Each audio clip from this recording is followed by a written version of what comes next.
Okay, let's start. Today also technical topic and important technical topic sometimes being discussed in interview.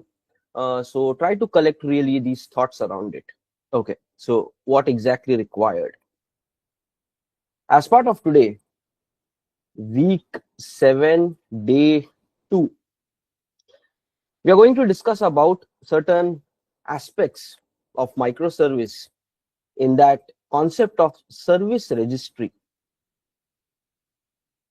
Okay, service registry and how it works for service to service call. Okay, and there is a full set of dependencies required, how to code with that and everything. Okay, well, then let's understand the basic need, why this is required, and without that what are the alternatives. Let's do some analysis first of all. Okay, so देखो, we have this system, let's say our payment system. So there is going to be client application which acts like an entry. There is going to be PayPal system, which is a third-party payment service provider. Okay. Now, internally, these guys will also have big system. So multiple services will be running depending upon whatever they have. Okay. But we don't need to care about that. But there are also going to be multiple services inside. And then when the need comes, this client application talks to us. Now we have our services inside. We talk to them, so on and so forth. Okay. So point is, within our system also multiple microservices are running. So there is a need that these guys should be able to talk to us. Our services should be able to talk to each other. Plus at the same time, we should be able to talk to this external guys also. Okay. So sometimes in the projects, what they look like is within the project, whatever microservices you have, for them, they might use a different communication strategy versus calling an external service. Okay. So there could be some projects which decide like this. Within the system, within the project, whatever microservices you have, okay, that communication approach be different than calling external system. Okay, sometimes people do this decision, and if they are doing this decision, so देखो, point is whether it is internal or external. The general standard for majority of the project is REST over HTTP only, so that protocol is not changing. Okay, REST over HTTP. So we have to expose a REST API itself, which will be called via the HTTP layer, and accordingly all those principles remain the same, but still how they can communicate with each other, okay, that model could be different. For example, within the system, if services want to communicate, one approach could be using this service registry. Okay, this service registry can also be called as R&D server, nothing but registry and discover server, registry and discovery server. So within the system, if this service wants to talk to each other, we can put one more service in between or a server in between, and we call this as a service registry.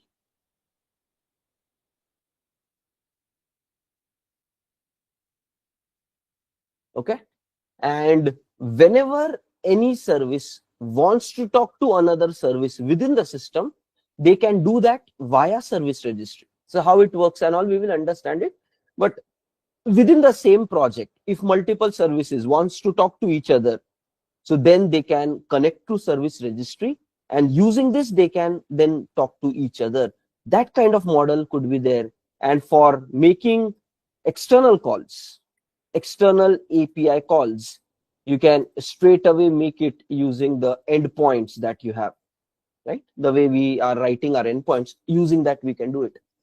So the point is, with multiple pieces of software wants to communicate with each other, but we can still categorize them into two different groups. One group is within the project, services want to talk to each other.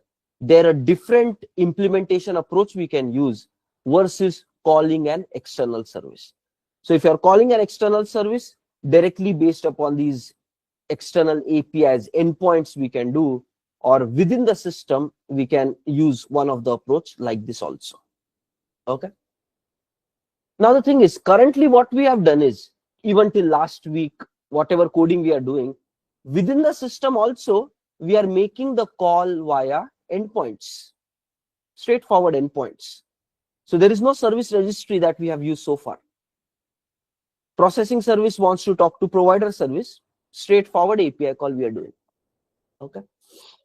Now, you need to go back to that discussion of microservices, which we did. And one of the core thing is microservices are scalable. Microservices are designed for scale. That means multiple instances of same microservice will be there. So even though you code it one time, but when execution is going to happen, multiple instances of same microservice is going to be there. How we can achieve it? In AWS, there is a concept called as what? AWS target group. So using this target group related configuration, okay, we can set up to auto scale. Okay, means automatically when more load comes, same instance, another copy will be created. AWS is going to take care of that managing for us. Okay, target group, auto scaling groups. So we can do that kind of setup. And so point is, in AWS, we can configure our nodes that depending upon load, it can grow or shrink. Even though now we follow this approach, what we have implemented so far. So here we would need additional piece of software, let's say call it as a load balancer. We will need that anyways. Load balancer. Again, AWS load balancer we can use. So in AWS, load balancer is also one of the service provided by AWS. And what will happen is, this load balancer behind the screen will be connected to all these instances, and depending upon the load in the system, load balancer will route the traffic. But in order to work to load balancer, you don't have to write any project code. It is just something which is set up in AWS. Maybe DevOps guy can do it, or one of your senior team member can do it. But as a developer, you don't have to do much of coding to work with load balancer. Instead of directly calling localhost 8083 in this property file, let's say you go to local, right? So currently what we are doing is,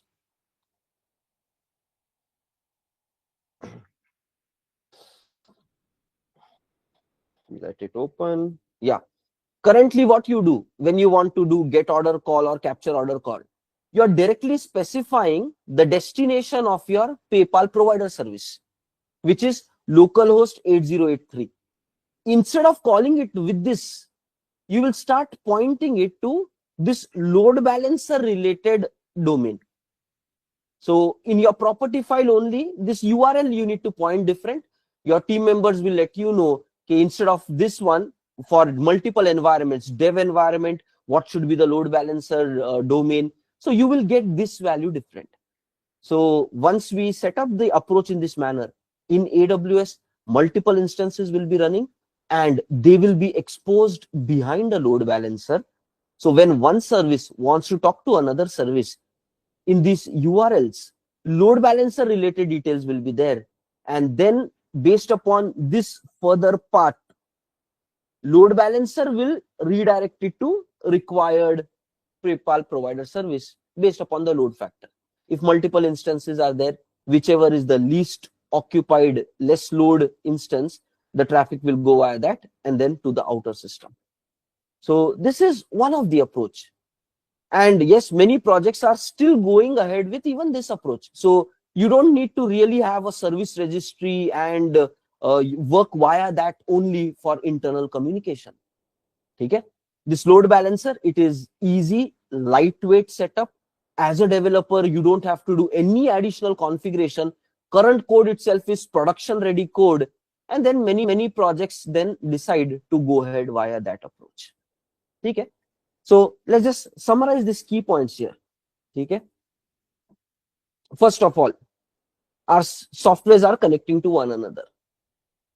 Sometimes people might follow different approaches. It could be within the project, whatever microservices you have, that communication can happen via a different approach, and external communication they can do via a different approach. This is one. Okay? So within system, a different approach. Let's just call it like that. Within system, different approach, and external communication, different approach. Now for external communication, you will do endpoints, and these guys will definitely have via load balancer. So endpoints via load balancer. So generally always external communication, this is what you are supposed to do. You will call endpoints, and via load balancer, they will take care. Now within the system approach, we can categorize into two things. Within the system, the communication that is going to be there, that can be two things. One is do it like external communication itself. Okay, what does this mean? Have a load balancer setup or AWS load balancer and communicate via that. Okay, already auto scaled machines nodes will be there. AWS is providing some configuration, and once you do that, based upon load, this nodes will increase automatically. So that will be a separate configuration. But how to route the traffic, for that we will have to use some load balancer setup. So that is one approach. Within the system approaches, approach number one could be, within the system, approach number one could be do it like external communication itself, which means set up a load balancer and communicate via that. That is one of the approach. Okay, second approach is use service registry for communication. Okay, that's it. Both the models would be there. Now, what are certain factors about this internal communication? Okay, let's try to focus on that. Okay, in this case, first, yes, you need to have AWS load balancer. Sometimes people might say, okay, cost wise, this might be more expensive than setting up a service registry for working. For this also, you need to have a software. You have to buy it as a service. Okay, you would need some machine to run this service registry also. But people might say ki it is comparatively less priced rather than using a load balancer related service. So this might need sometimes more money compared to this aspect. So that could be one of the problem here. The second problem is, here you need to do lot of configurations. For example, in order to go to these machines, some load balancer level configurations are required to understand. So what will that become? As a developer, it is becoming almost mandatory for you, as soon as you get some medium experience also, 2 years, 3 years, it becomes mandatory to really understand even these part of things. Not really blindly depending, okay, DevOps guy will be doing it, because it is one service trying to talk to another. As a developer, this becomes a must-have skill even for day-to-day developers also, because it is part of your functional flow running. Okay, always saying that DevOps will take care, sometimes it might not be possible. So you have to learn to do these kind of configurations as soon as you get certain experience. So some additional things might be required. And the developer can very nicely do coding with regards to your repositories, your code. But now going to load balancer, seeing how to do this routing configuration in load balancer, how to check the load on every machine, So all that is a different learning curve itself. Okay, so advantages that you will see, and there are disadvantages of this approach also. Advantages is easy to work with. You don't have to install a separate service registry and all. So this is easy to work with. Okay. So if we see load balancer approach, LB, it is easy to work with. Very quickly, it can be just go there, click a few buttons, and your load balancer will be set up.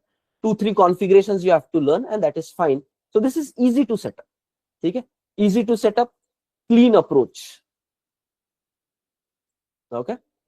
Now, and then many people will say, okay, let's just go ahead with that.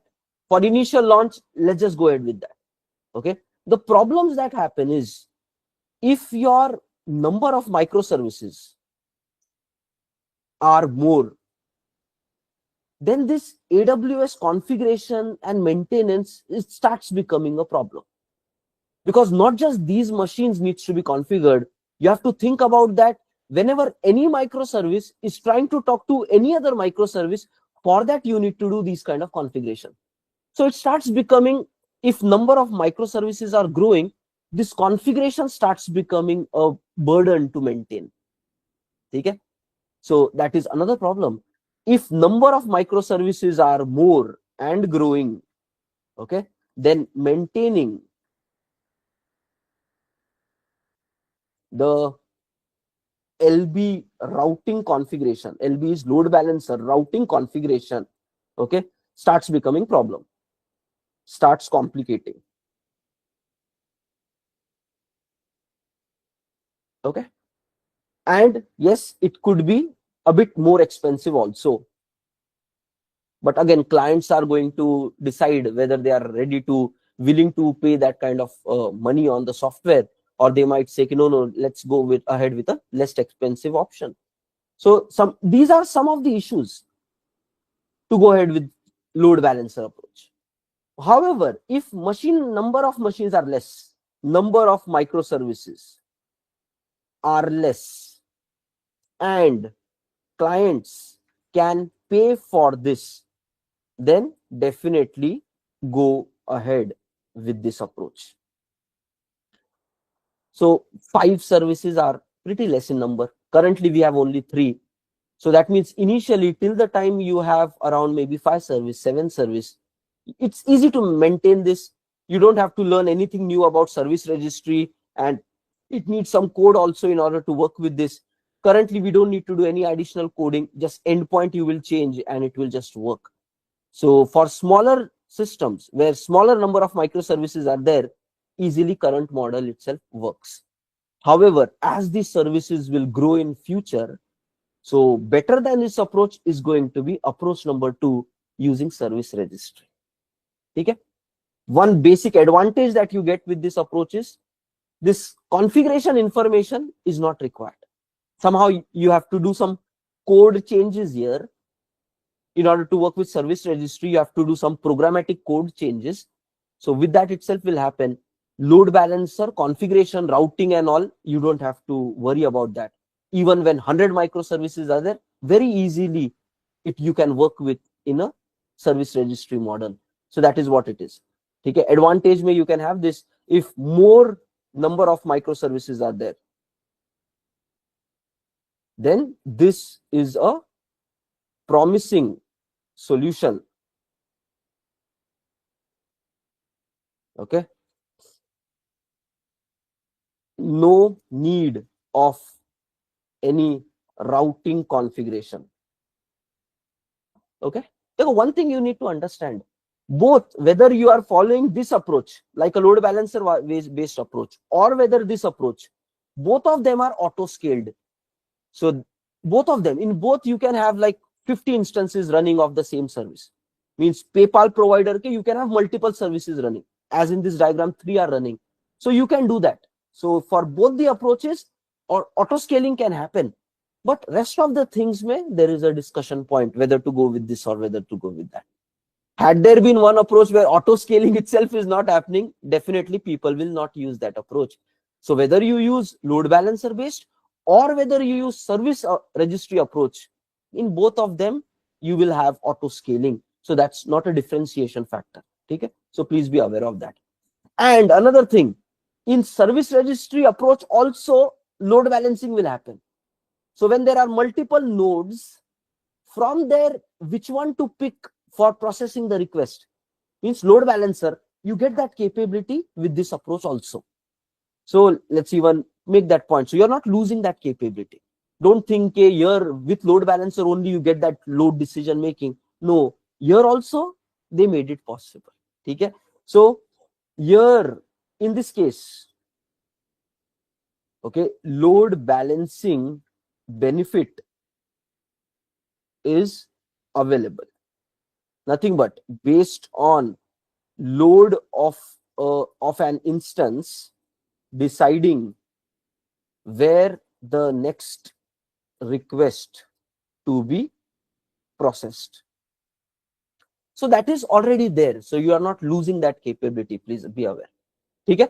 So service registry, if more number of microservices are there, then go ahead with this. Simple main reason, you don't need any additional routing configuration. You don't have to set up, no need to set up external or any AWS load balancer for any configuration, not required. Simply with this approach it will happen, and it is more optimized for Spring Boot based applications. Nothing but they customized it. Okay, more faster and optimized solution for Spring Boot based application. Why? Because when more number of services are there, they want to connect even more faster. So for Spring Boot, they created it, services can connect, communicate in a faster manner. So by that way, it is like this. So then people decide, okay, chalo, let's go ahead with this. Okay. The problem here, what happens in service registry, I'll tell you, some serious problems are also there, but developers are not facing it. Behind the screen, those all problems are lying. Then people decide, ki, no problem, we will live with it. But one of the major problem which happens with service communication, service registries, देखो, load balancer में you need to set up a load balancer. Service registry, working with this approach, you have to set up a service registry software.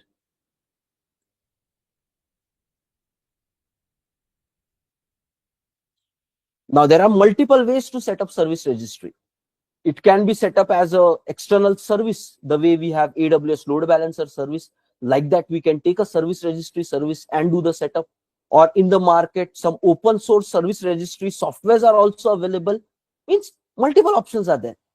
However, what Spring team has done is, they said, you can create a Spring Boot application and in pom.xml, put some jar dependencies, and you can create your own custom service registry.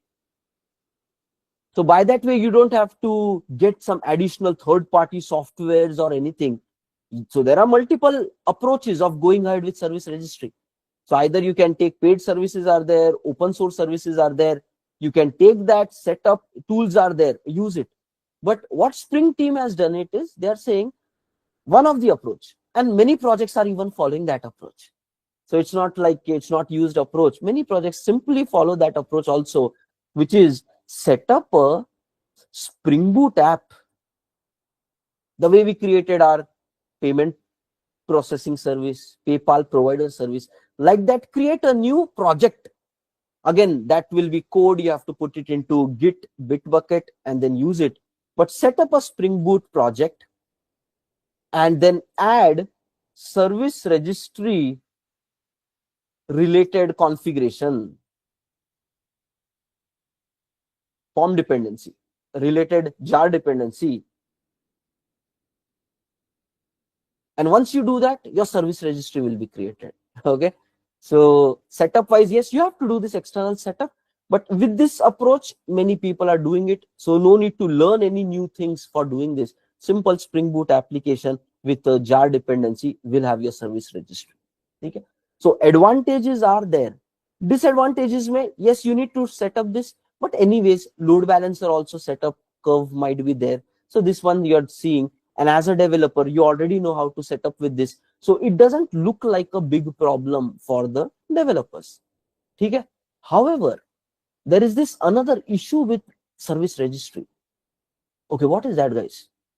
There is lot of network communication which keeps happening. Okay, what does this mean? Thoda, now let's get into more details about service registry concept. What happens here is, whenever any microservice comes up, they have to register themselves to the service registry. Whenever any microservice comes up, they have to register themselves to this service registry. If for the same microservice multiple instances are coming up, then each of the instance should be registered to the service registry. Okay, so this is something which is not there for any load balancing related activity. We don't do those things. It just happens based upon internal LB and this target groups, auto scaling group configuration. We don't care about all those areas. But for your microservices, if you use service registry, additional coding needs to be done that whenever your service comes up, it should register to this place. That is one how it works. Okay, whenever a microservice comes up, it needs to register to service registry. Okay, fine. Next, you go. Whenever one microservice wants to talk to another microservice, currently we were just doing it via load balancer endpoint and their configuration. But now the approach becomes different.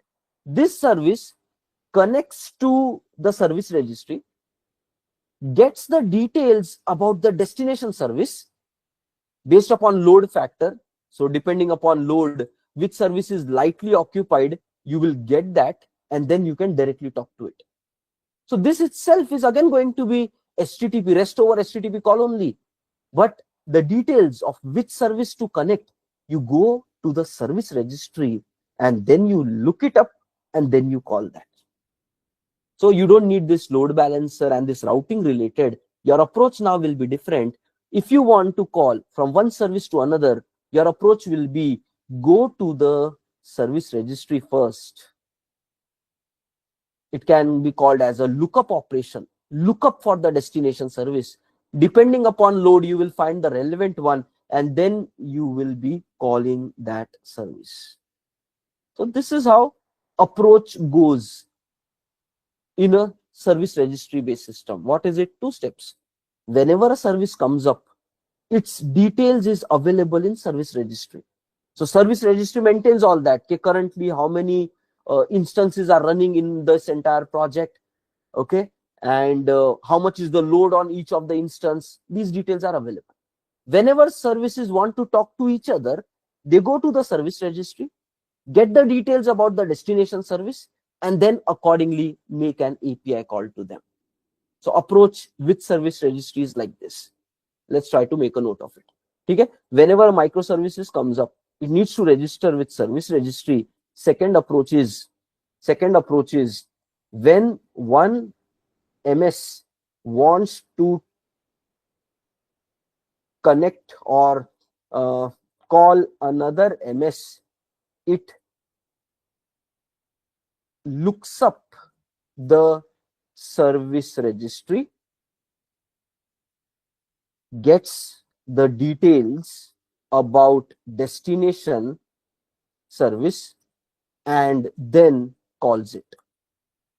Okay, this is how the approach is.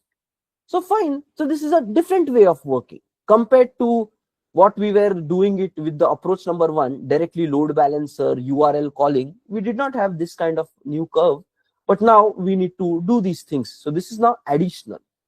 The question is, do you really want to do that? That's something which project people have to decide. Whether you really want to get into all this thing or simply use a redirection of load balancer, the code remains clean. And for few services, people might still choose this approach versus going into this kind of additional work. maintaining a registry, all the softwares, all the instances available there, and then using it. Okay, because you need to understand even this thing. Service registry is also not a single point of failure. Never. In IT you have to think ki whatever we say, there is no single point of failure. There will always be multiple instances running or a cluster of services. Matlab, the technical architects will design the system in this manner only, not putting any single point of failures. So that will be by default, matlab, not even required to discuss about those things. It is so much part of the development thought process that there should be no single point of failures in system. Everything that you see will be backed up, running in a cluster. Infrastructure guys and senior guys will always make sure it runs like that only. If there is single point of failure, yes, there are problems with it. So what if the service registry goes down, right? How will the communication happen? No, don't worry about that, because it will always run in a cluster and it will be proper backed up and highly available. So that is something which is default expected, and every project will do that itself. Okay? So no need to worry about those thoughts. As a beginner, you might wonder, but no, these will not be single point of failures in the system. Okay? So that's a default development principle itself. Never build a single point of failure. So that is going to even apply in whatever cases here also. And even this load balancer, no need to worry about load balancer. AWS takes care of auto scaling of this also. So if more load is there, it's not an infinitely giant machine. AWS might create another load balancer and then manage routing among them. So everything will be taken care. You don't have to worry about those things. Okay? So load balancer are also designed to auto scale in itself. They are also designed not to have a single point of failure. So don't worry, like when we try to reach to this place, what will this go down? No, it is not going to go down. The infrastructure AWS is ensuring that to us. We can set it up in this manner so it can support more number of traffic and infinite number of traffic also if it continuously scales to that level. Okay, so that is one important point to understand. Okay, now coming back to the topic, we were discussing, fine, so working with service registry, some additional work needs to be done, which is not there for load balancer. You just change the endpoint. Routing configuration is there, but even a DevOps can do it. Senior guy, one person can do it. But this one, every developer needs to definitely understand. Still, we can learn that, we can do that, not a big deal. But another problem which comes with service registry, let me tell you. Okay, what happens is continuous communication. We don't do that. Behind the screen, it happens. But continuous network communication keeps happening. Okay, for example, just think about it. Currently, 3 instances are up. Whenever the instances comes up, it registers itself to the service registry. Okay. Next, 4th instance also comes up, it has to register here. Next, if descaling will happen, right? When less traffic is there, one of the node will be automatically released also. When the node is released, again, update should be done in service registry that remove the configuration from here also. Otherwise, when this service wants to talk, if the deleted service, let's say you deleted this service is not anymore. So it has to be removed even in your configuration. If it still exists here, when processing service is trying to go here, what if service registry gives this one and request will anyways fail? So this is additional stuff.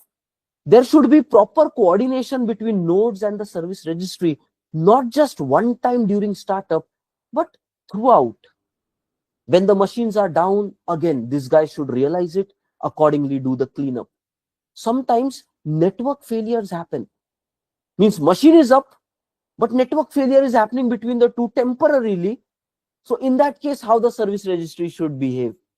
Okay, so they have something called as heartbeat mechanisms. After every few seconds of time, they will keep informing and updating their details to the service registry. Okay, so based upon the heartbeats, service registry will know that currently these many services are up. Heartbeat is what, guys? This guy will just send a message that I am up. This guy will process it. Okay, so that service is up. Heartbeat, the way our heart beats, hug, hug, hug, like that. These services will keep sending messages repeatedly, hug, hug, hug. While these messages are happening, so service registry will know that, okay, that guy, that service is alive. If that heartbeat message stops coming, service registry realizes, oh, that destination is not available. And then there are a lot of configurations. Should I immediately remove it? Should I wait for some more time so it can maybe starting to come back again? So all those things are there. But the conclusion here is heavy coordination is required among all machines and service registry to maintain latest active services along with their load, obviously. So this is something additional. As a developer, we don't have to worry about that. It happens behind the screen, but just know that this is a continuous thing which needs to be working for us. Okay? And then it's like, for smaller system, do you really need this kind of complexity? Because more than solving the problem, it is adding complexity. There are only 3 nodes. Why to get into all this? But as the system becomes bigger, more services, more scales and all that, then this approach sounds stable because everything is done programmatically. You don't need to maintain any such things. Cost is less. So for bigger systems, then this is a better recommended approach. Smaller systems it might look as an overhead for certain period of time. Okay? So considering these factors, then people decide, okay, which approach to follow. Do you want to do a load balancer based approach, or do you want to do a service registry based approach? Okay? So yes, there are pros and cons, and that's what is IT industry life. Any topic or any idea you have, any software or solution that is there, it will have a pros and a con. You have to analyze and evaluate for your project. Okay, are the pros enough for you to go ahead, or the problem so much big that you don't want to go ahead? But there is no perfect solutions. Okay, always there's this right and wrong will be there. You need to really make a decision what works for your project or not. Okay, so guys, understood this basic clarity about how these service registry configurations work? Okay, we'll get into more details, but high level pe, this is what it is. One is via load balancer, another one is via service registry. Service registry mein we need to do programmatic code changes for making all these things work. Load balancer mein no code change, everything just happens, AWS takes care. Easy for developers to work with. Service registry mein, yeah, you need to still, developer has to be more techie in all these areas. Okay, fine. Now, okay, let's move forward. So let's draw the conclusion here. For smaller systems, so for internal microservice communication, whether to use LB approach, load balancer approach,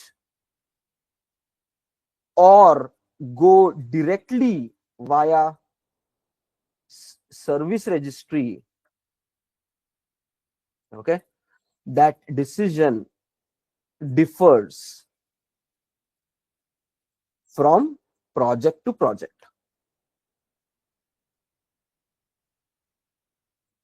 Okay,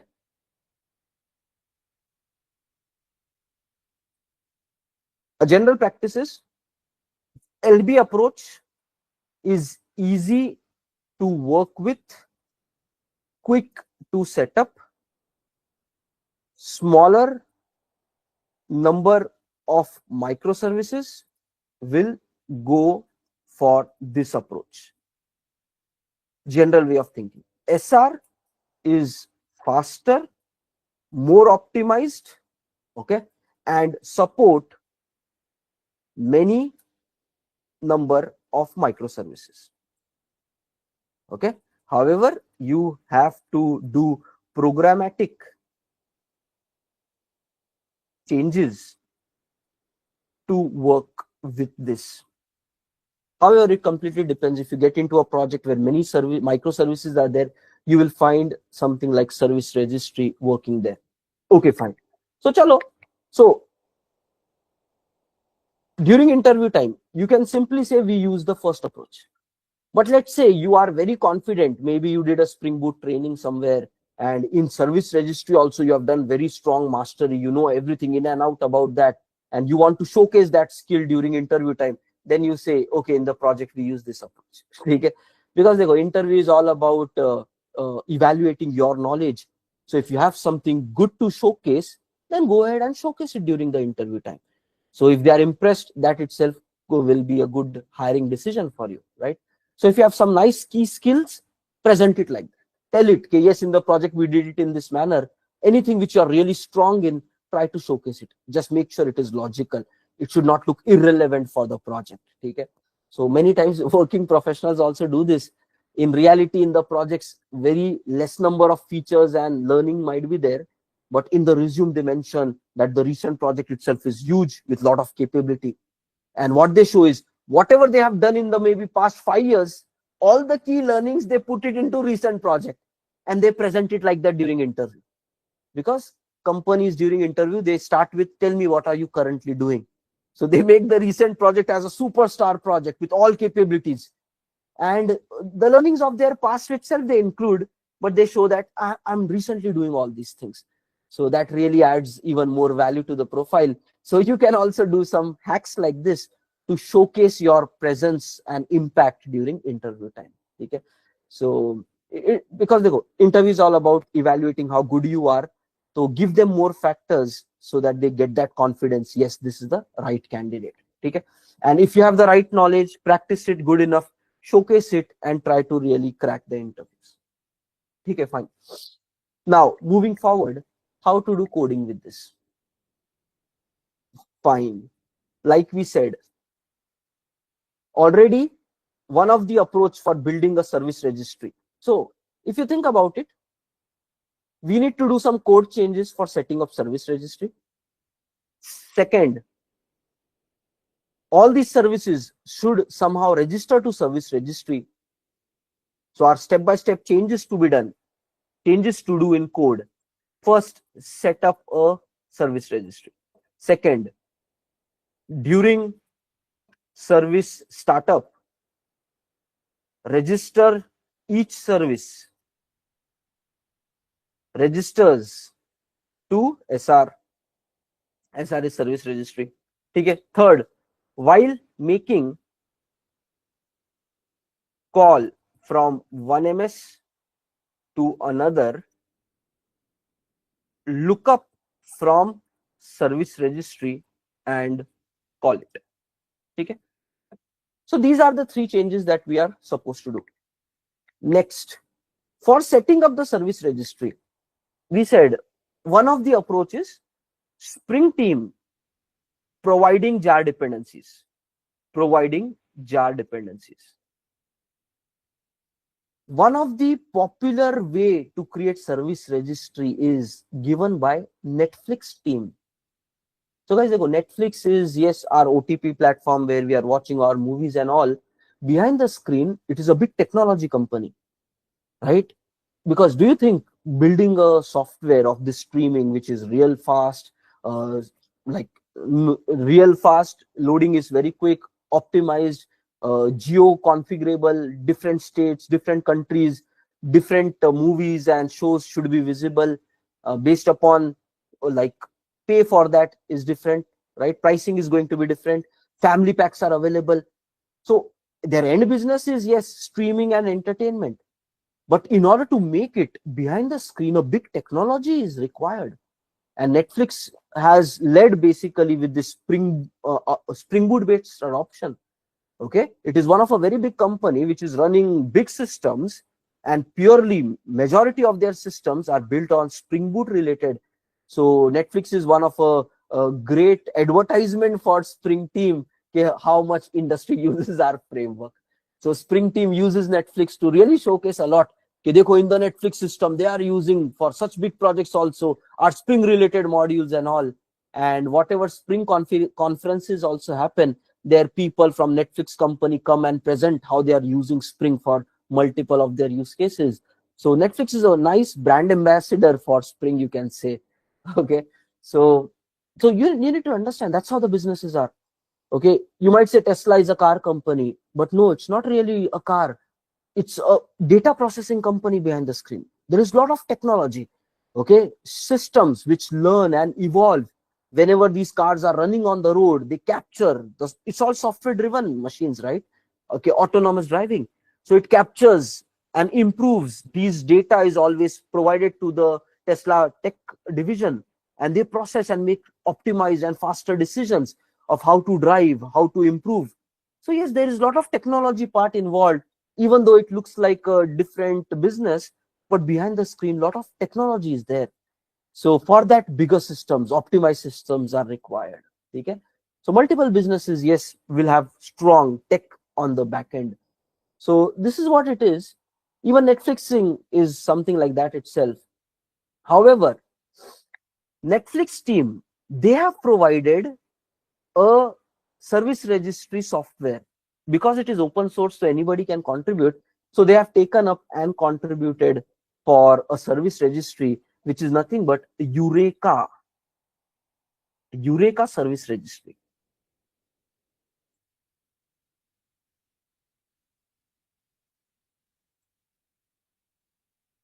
This is given by Netflix, and this is becoming one of a common way of setting up service registry in a Spring Boot based application. It is very common, popular, called as Eureka service registry, or people might simply say Eureka server. So here we will be first setting up a Eureka server, and then all these other guys will be connecting. So what we just have to learn, देखो guys, working with all this is very simple. We did so much in our project, but if you really boil down, way of implementation was add a jar file, understand a class or an annotation, and simple use some method or that annotation. We get the behavior. We worked with so many libraries. These are also the same thing. Means if you just learn that approach, you can basically build anything. Common sense is required, and you can just search any library and achieve any functionality in your project, right? So they have just provided some simple ways. Setting up a Spring Boot application, add a dependency, use a few annotations, that's it. Okay. So now we are going to start doing these things one by one setup. So in order to do the first step, set up a service registry, we need to create a separate Spring Boot project. Maybe we can call it as Eureka service registry. So Eureka service registry is one form of service registry. There could be several other forms. Okay. So Eureka service registry provided by Netflix. There are some dependencies. We can have it in the project and done. So step number one will be like this. Step number two is this. So we need to make changes. So that will be our step number two. Once we set this up, step number two, in both, right now we have what? Processing service and PayPal provider. Make changes so they register themselves to Eureka service registry. That is our step number two. And step number three is using this for making the call. So this is how our setup is going to go. Okay.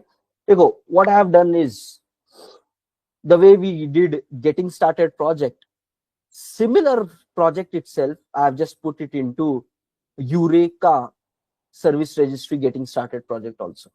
Basically what I do is, first time pay, going to start.spring.io, from there downloading a project, just adding some basic POM dependencies in that, making some configuration where profile based changes are happening, adding one additional controller, and just making the first version. Wherever, right, we have to choose the Spring application name as whatever the project name is.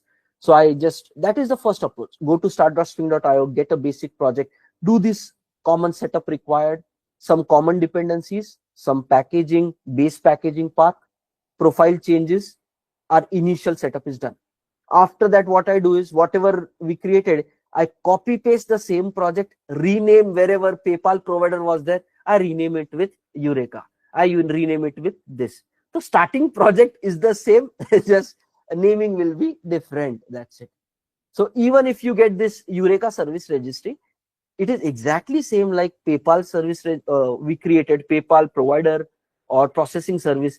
Just here naming way, we will use the name as Eureka service registry. Okay.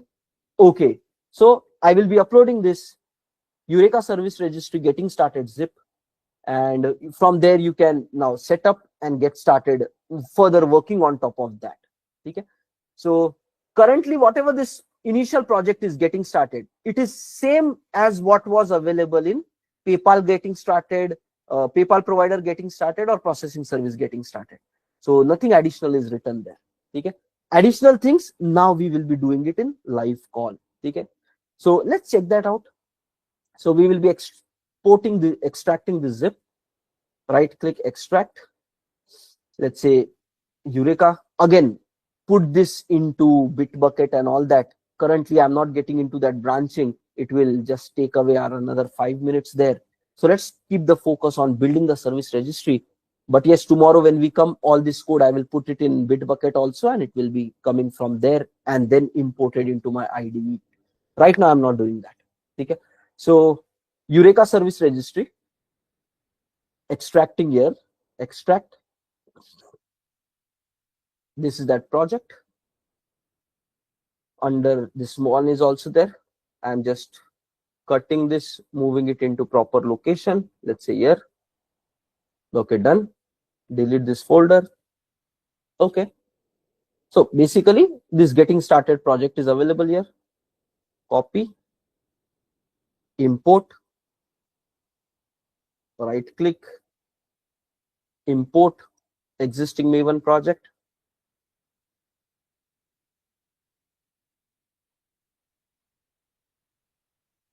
Okay, finish.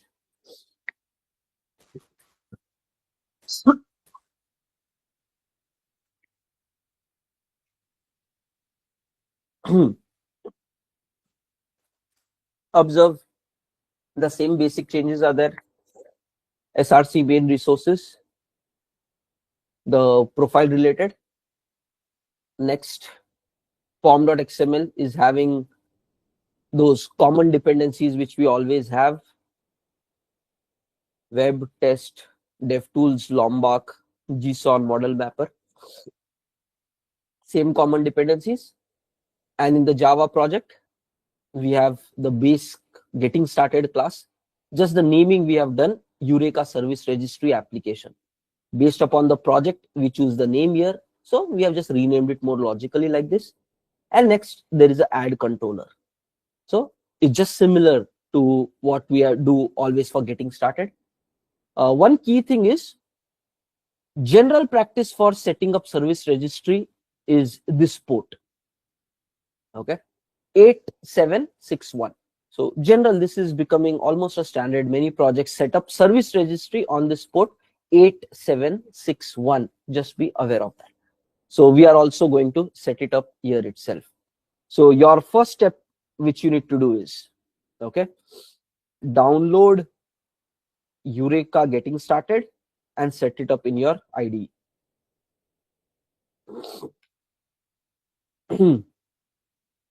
Getting started and set up in your IDE. Okay, that is the first step. Next key point is application name is anyways Eureka service registry. Server port is this one. Just be aware of that. Okay, server port is like this. Rest everything you already know. Okay, fine. These changes done. Now we need to make this project. Now this is just like any other project. The way PayPal getting started, PayPal processing PayPal provider getting started was there, processing service getting started was there. This is also just like that Spring Boot application, nothing new, nothing more than that. Currently, it is only a basic web Spring Boot application with nothing else. Only port number is different. Now we need to change this basic Spring Boot application. It's a simple Spring Boot web application with Spring Web dependency just running on this port. We need to make it a Eureka server. For that, now certain configurations are required. We will start making those configurations. Okay. Okay, let's start working on that one. Okay, what is it? We have put in a document arranging all these changes to be done. The way yesterday while working with circuit breaker, we assembled it together. Dekho, one simple approach could be, how this document helps is already all the searching, experimentation is done, and then we can put it together to save the time. Otherwise, you can go to ChatGPT and start from scratch there, and you will have all the answers. Okay. For example, we are using Spring Boot 3.4.2. Okay. Wanting to set up Eureka service registry. Okay. Give step-by-step actions of what code changes to do. Okay. To set up Eureka service registry. Next, how my other microservices should register with this Eureka service registry, and how to use service registry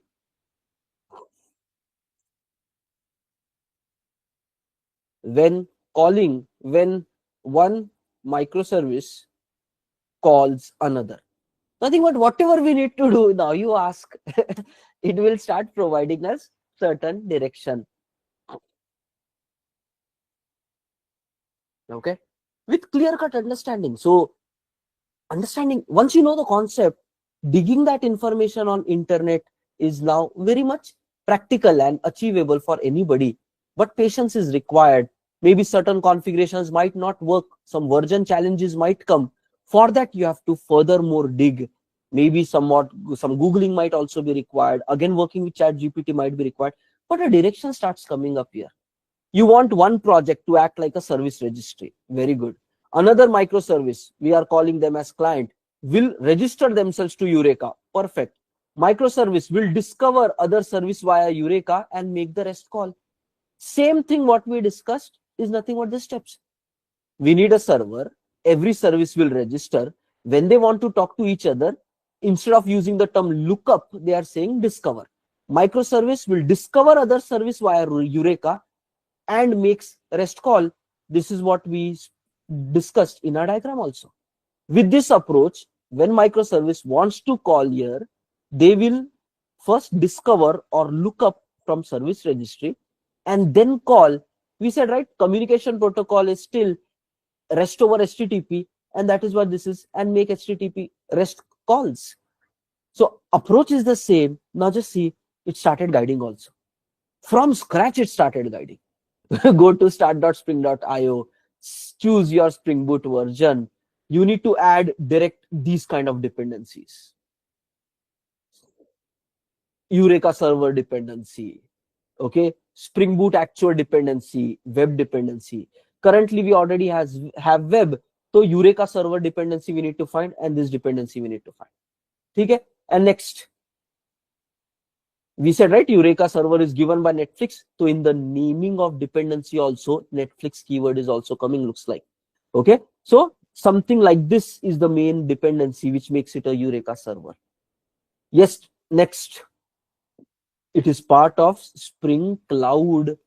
Yesterday, while discussing circuit breaker, we realized Spring Cloud provides these mechanisms for working with distributed systems.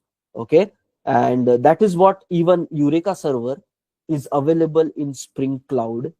And for that, yes, BOM configuration is required for that. So this guy is choosing a version 2023.0.0.1. Yesterday we realized more compatible version for 3.4 is 2024. So we can make those modifications. Okay, you can ask, give me this BOM configuration for Maven. You can get all that. Next, how to set up Eureka server? Simply use this annotation. So on top of your actual class, put this annotation. Fine, enable server. Next, okay, some property configurations also required. So some examples of that. it is providing in YAML. This is a YAML format. We can say, give me dot properties format. That syntax is going to come to you, right? Next, creating a microservice. Nothing but something like our processing service or a PayPal provider service, any other microservice. Here, just see, in dependency, they are saying add Eureka discovery client. So there, Eureka server dependency needed to be added. Now, Eureka discovery client, every microservice should be a Eureka discovery client. You can get it, set it up. Some annotation is there for that. @ enable discovery client, and some again property configuration is required for that. And furthermore, they give an example of some other microservice also. Next, service to service communication. Okay, for that, some annotations available, how we can make it happen as well. And internally, he has ChatGPT has gave code to use the REST template. Instead of using a REST template, we can use our REST client that is more advanced version than REST template. So we can go ahead with that approach. Okay. For reactive, we discussed in the beginning days, synchronous call could be there, reactive programming could be there, which can happen via web client. So some approach for that is also available. So basically, there are ways to make it all happen. And you went from top to bottom.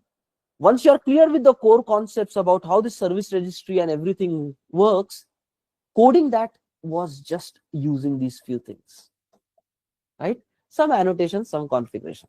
So we already experimented with all that and put up a Word document. So we will just start applying the changes from that Word document, because we are not going to start from scratch. So you might still need some specific tags and all. So we made a document more easy to implement kind of. Okay? So, but just observe, it's all possible to find. If something is not working here, exceptions are coming, you have to further do to and fro with AI and it will give you properly. If you already tell in advance, give me in dot properties format.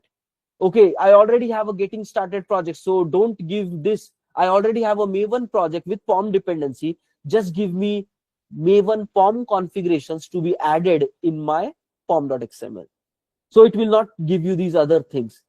So what does this mean? The more precise you tell, the more precise you will get. So AI is intelligent enough to do that work for you. Okay. Okay, fine. Let's get started. Guys, clear with this? Everybody.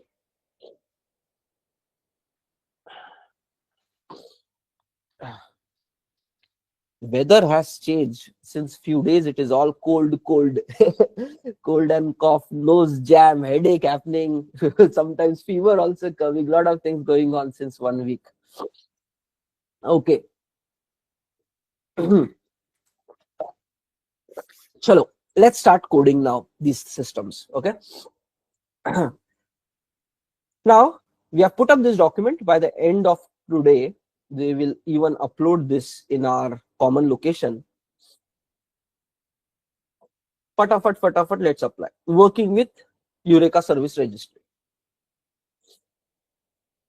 Simple, those 2-3 steps also, only those 2-3 steps are there. Okay? First, setting up the service registry. Second, every service should register with it. Next, when you're calling from one service to another, using this. That's it. Nothing more required.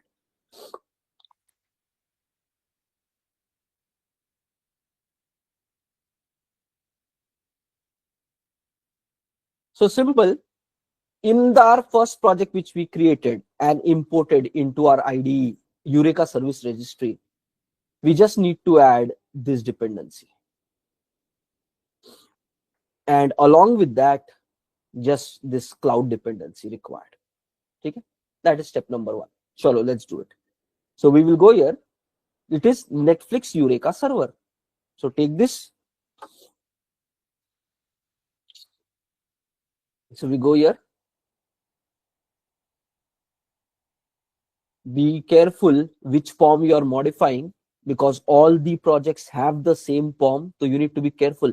Sometimes Junior by mistake opens up accidentally different file, makes modification, and then they come back here, okay, why changes are not reflecting. Accidentally it happens. Okay, so be careful. This is what, with focus, carefully see, okay, are you opening the right files?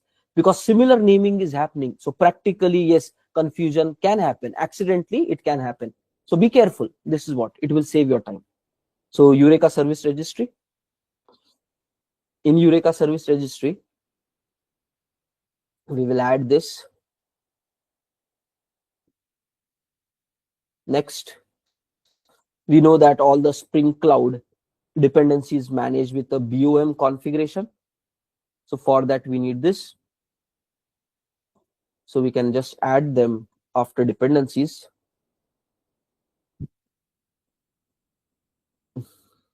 Just indenting it. Okay. Spring Cloud dependencies, this one is the same as what we did yesterday for circuit breaker, because our Spring Boot version accordingly. Okay, these two changes are added. Next, what? We just need to add this annotation. Even ChatGPT was telling the same instructions, and some property file configurations. Okay, we will understand these configurations and everything. Let's do it first, step by step. First, already our server.port is like this. So on our main application, we just need to write enable Eureka server. So copy this, go here, open the main starting application, apply enable Eureka server, Control Shift O. Okay, changes are done, saved. Next, we already have this port setup, service name setup. So then there is some Eureka specific server configuration. So we will be putting this. ChatGPT in fact provided only this top related configuration only, if you really check out. Okay, so just see, port this and only these two.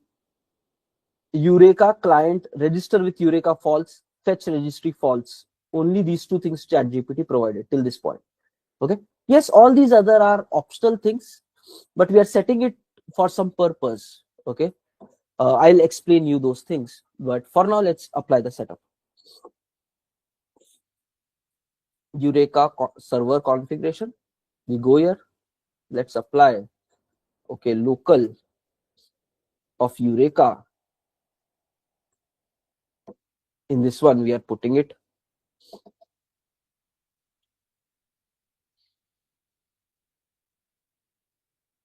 or in fact let's put all of this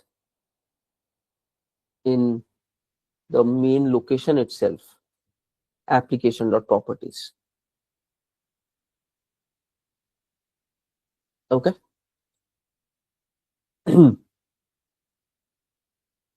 So these are some of the changes. Look, what is this self-preservation mode in the dev environment? We will see those things. For now, just focus on these two, because these are the important ones. By default, what happens is, this Eureka Service Registry is also a Spring Boot application itself.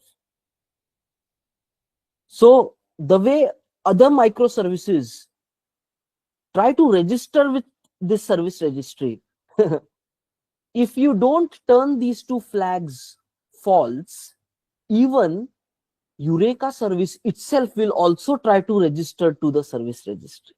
Ek loop ho jayega. Okay, so whatever other these jar dependencies that we are adding, the annotations that we are using, with all those configurations, what happens is even the capability to register with service registry happens. So if you don't turn these two things as false, register with Eureka false, fetch from service registry false, so even the service registry project will try to register to itself. Basically not required. So these two factors should be true in other microservices, and it should be false in Eureka service registry. So that is what these two are the key factors you should definitely know. So while setting up the Eureka server as part of that, this register with Eureka and fetch registry, we need to keep it false, so that this project itself does not register itself to the service registry. Okay, so that is where we turn it false. Rest of the fields are optional. We will discuss it, like we have just reduced some of the time. Some default is 90, we are making it 10 seconds. Default is 60, we are making it 5 seconds. So changes can reflect more nicely. And what is this self-preservation mode? That we will discuss later. Don't worry about it right now. It is only for testing purpose, not required in production. For production, value is true. Default value is going to be true only. What is this self-preservation? We'll discuss it later. So what are the conclusions here? We need to create a Spring Boot application with Eureka Service Registry. As the name, Eureka Service Registry. Pom.xml may we added that Netflix Eureka server, we added an annotation, and majorly these two things, saying the same project should not register itself as a client to our service registry. So we have made this as false. Simple. Okay, save everything. Is there anything else needs to be done? Nothing. That's it. These are the changes required in order to make a Eureka service registry. Kya hai guys? One annotation, one POM dependency, some configuration. Yesterday, circuit breaker was such a big internal logic. Again, configuration, annotation, and like POM configuration, property configuration, annotation. Means implementation for developer is simple. Just draw that conclusion. It is simple. Okay, you can learn anything pretty quickly. You just need to focus and try to really understand it. Then you can really work with anything. Fine. Now we applied the changes. Let's bring this service up. So we will do right click, run as, first clean package. It's a new project. Let's do a clean package.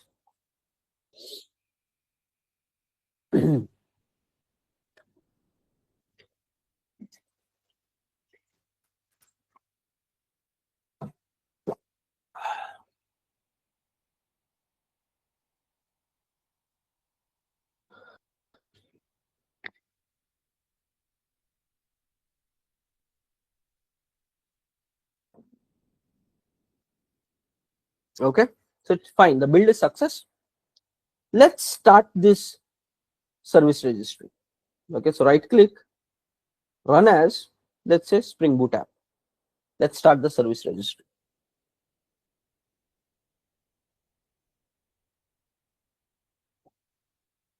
Okay, service registry started. Okay, and just see behind the screen, we'll keep doing a lot of things. Okay, so just see, there are threads continuously running. That is where we said service registry will be active, other services will try to talk to it. So continuously it is running some set of actions. Some threads are working internally right now already. Okay, but main important thing, it is started on port 8761. Now they provided a nice console. Okay, so we added the changes, POM, next property file, next we added that annotation, enable Eureka server. We added these all changes, and then we are starting service, start service. It starts on port, this one, 8761. Okay, now guys, along with this, they added a nice UI view. Means if you just open this on localhost colon on this port, so they added a nice UI view giving a presentation about Eureka server, localhost, this one. Just observe.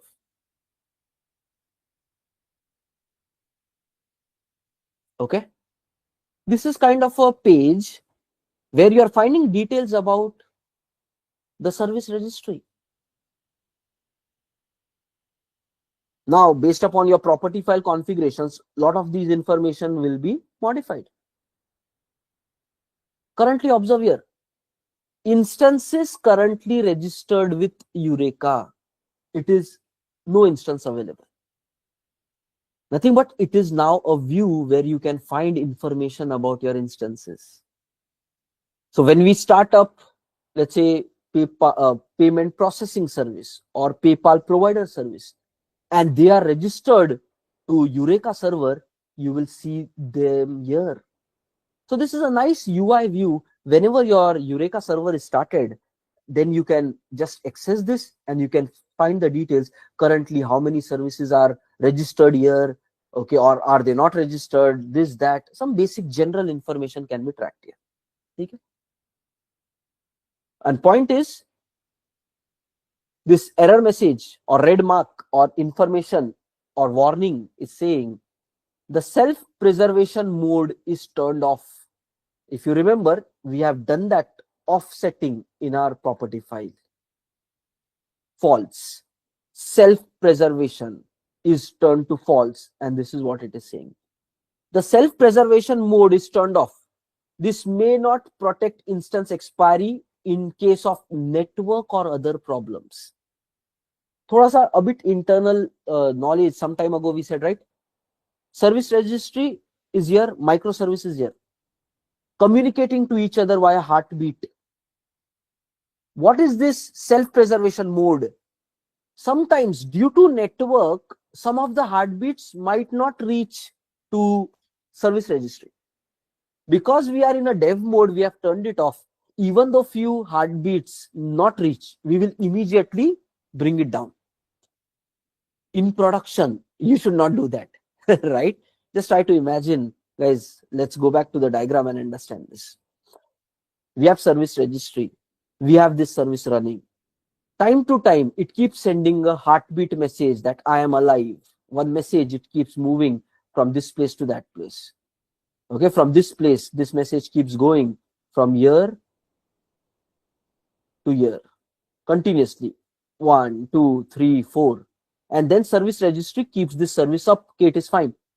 Sometimes what might happen is, in between, some network failure might happen. Service is up, but due to network failure, these messages stop reaching here.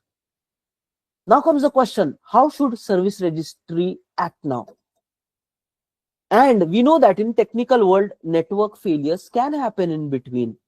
So generally for production scenario, it is recommended that even though these heartbeats are not working, we said, right, lot of network communication. This is a problem with this working with service registry, this communication.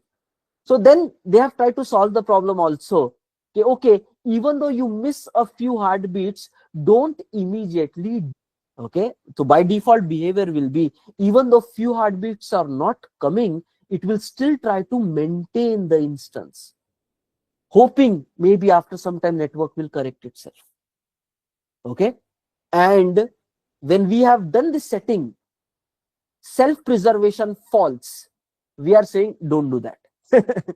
If you stop receiving heartbeat, immediately remove that machine, because it's a non-prod environment. And for us, there is not much of network and all we want to see. We just want to see it functionally working. If network is dropping something, we just want you to clean up that. We will restart it. We will again try to test it. So that is where in dev environment, you can turn this thing off. Self-preservation means even though you're not receiving heartbeat signals, you still preserve it. Self-preservation. You still maintain it for certain period of time. Don't just start dropping the services just if you miss some heartbeats. So we have turned that default behavior in an off manner, and that is what this guy is Eureka trying to tell us. So in case of, okay, this may not protect instance expiry in case of network problem. So just letting you know, it's a warning. You have turned it off. So if network failure happens, we will remove the instance. We know that in the non-prod, we want it like that. But if you turn it on, then even though, let's say, your network failure happens, the machine will still be registered with Eureka. So just be aware. That's how the behavior changes. Okay, fine. Next. Next. Step number 1 is completed. we created a Eureka server with the required configuration. Currently it is up and running, and we see that there are no instances registered with this guy. Just observe. Okay, same thing ChatGPT also said. Add a POM configuration, did it. Enable this, did it. Add some properties, did it. Fine. Next, client side changes. What are they saying? Add this dependency, Eureka Discovery Client. Same thing we have also done. Step number 2, registering other microservices with Eureka server. Okay. Netflix Eureka client is the corresponding name of the dependency. This is also part of Spring Cloud itself.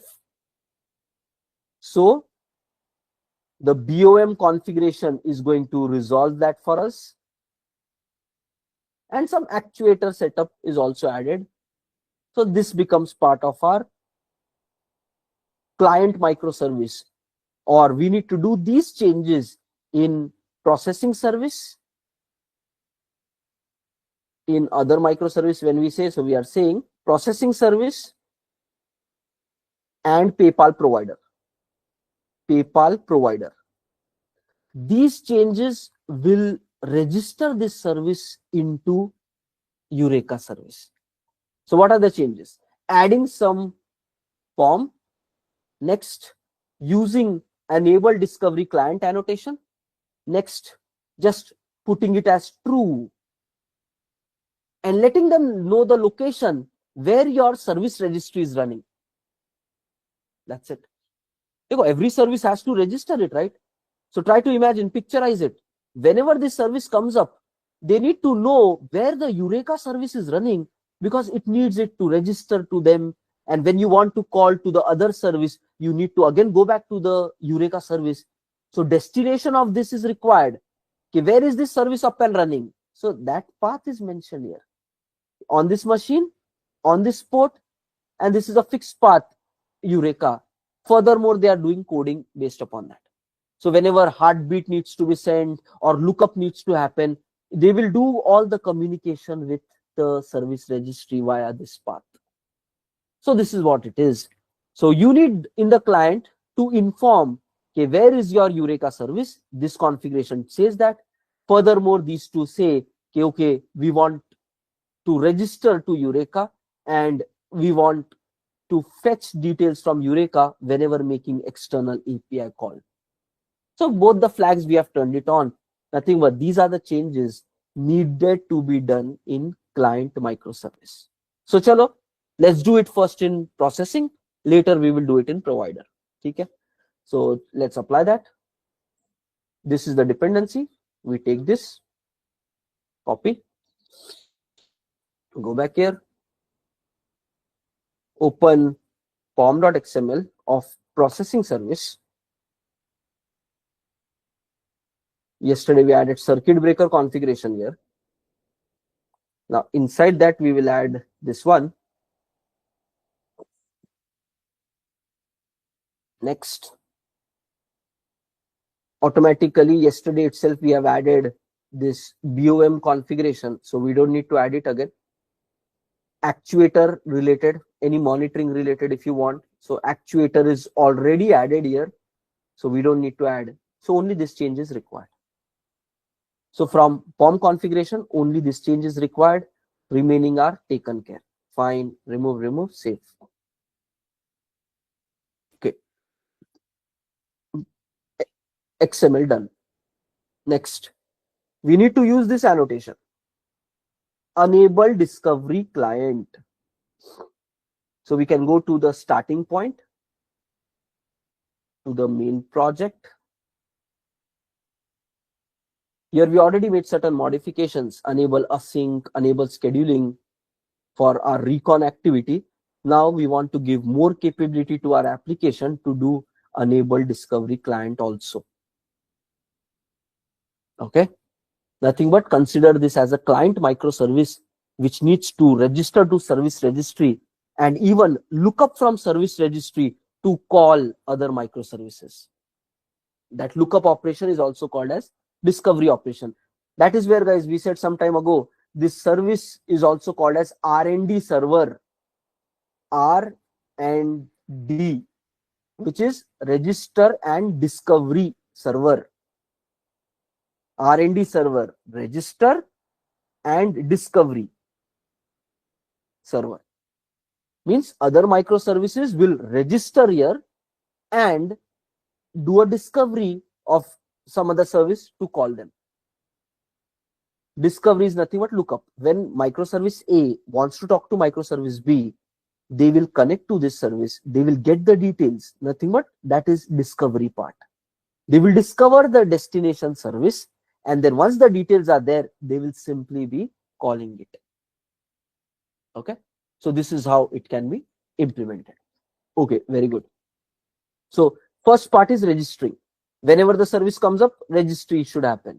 Second part is when you want to call others, discovery should happen.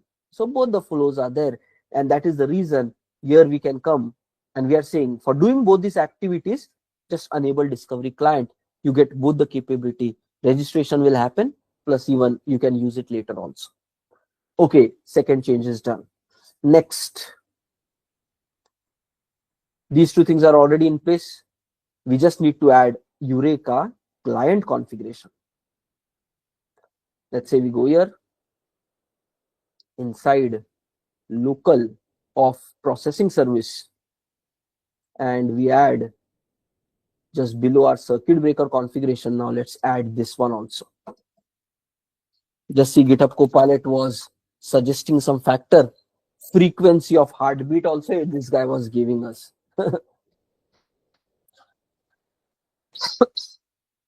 Okay, so a lot of configurations can be, just see heartbeat interval in seconds and all.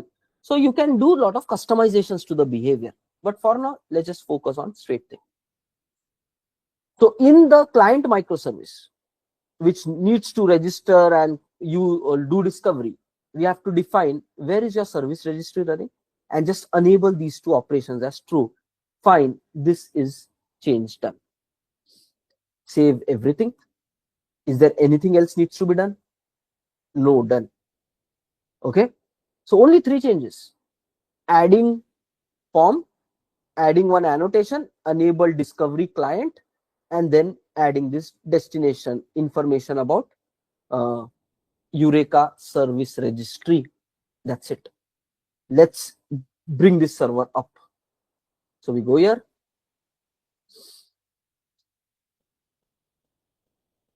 Processing service, everything is saved. Right click, run as. We made changes into POM and other things. So first we will do clean package, and then we will start our service.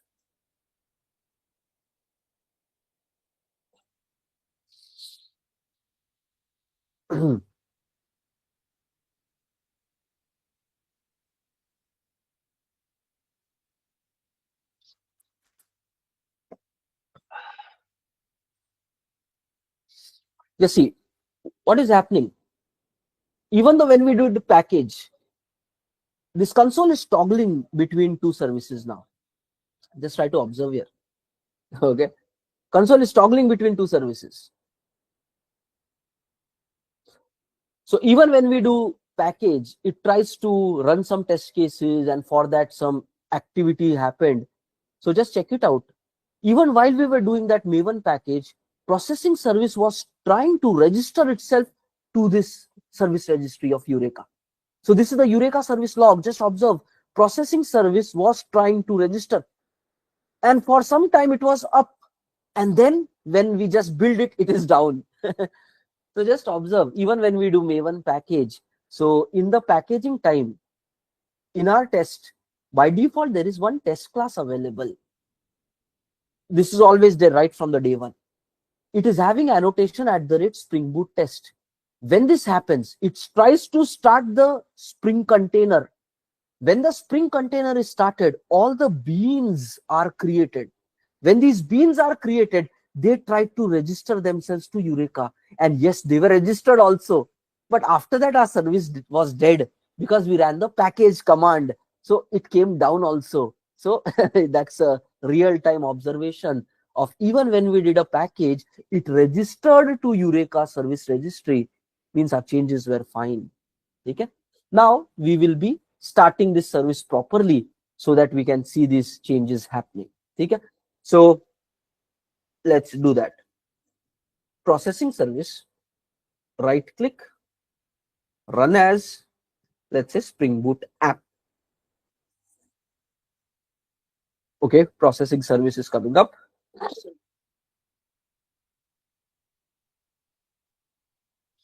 Okay, I have one observation. It is toggling between both.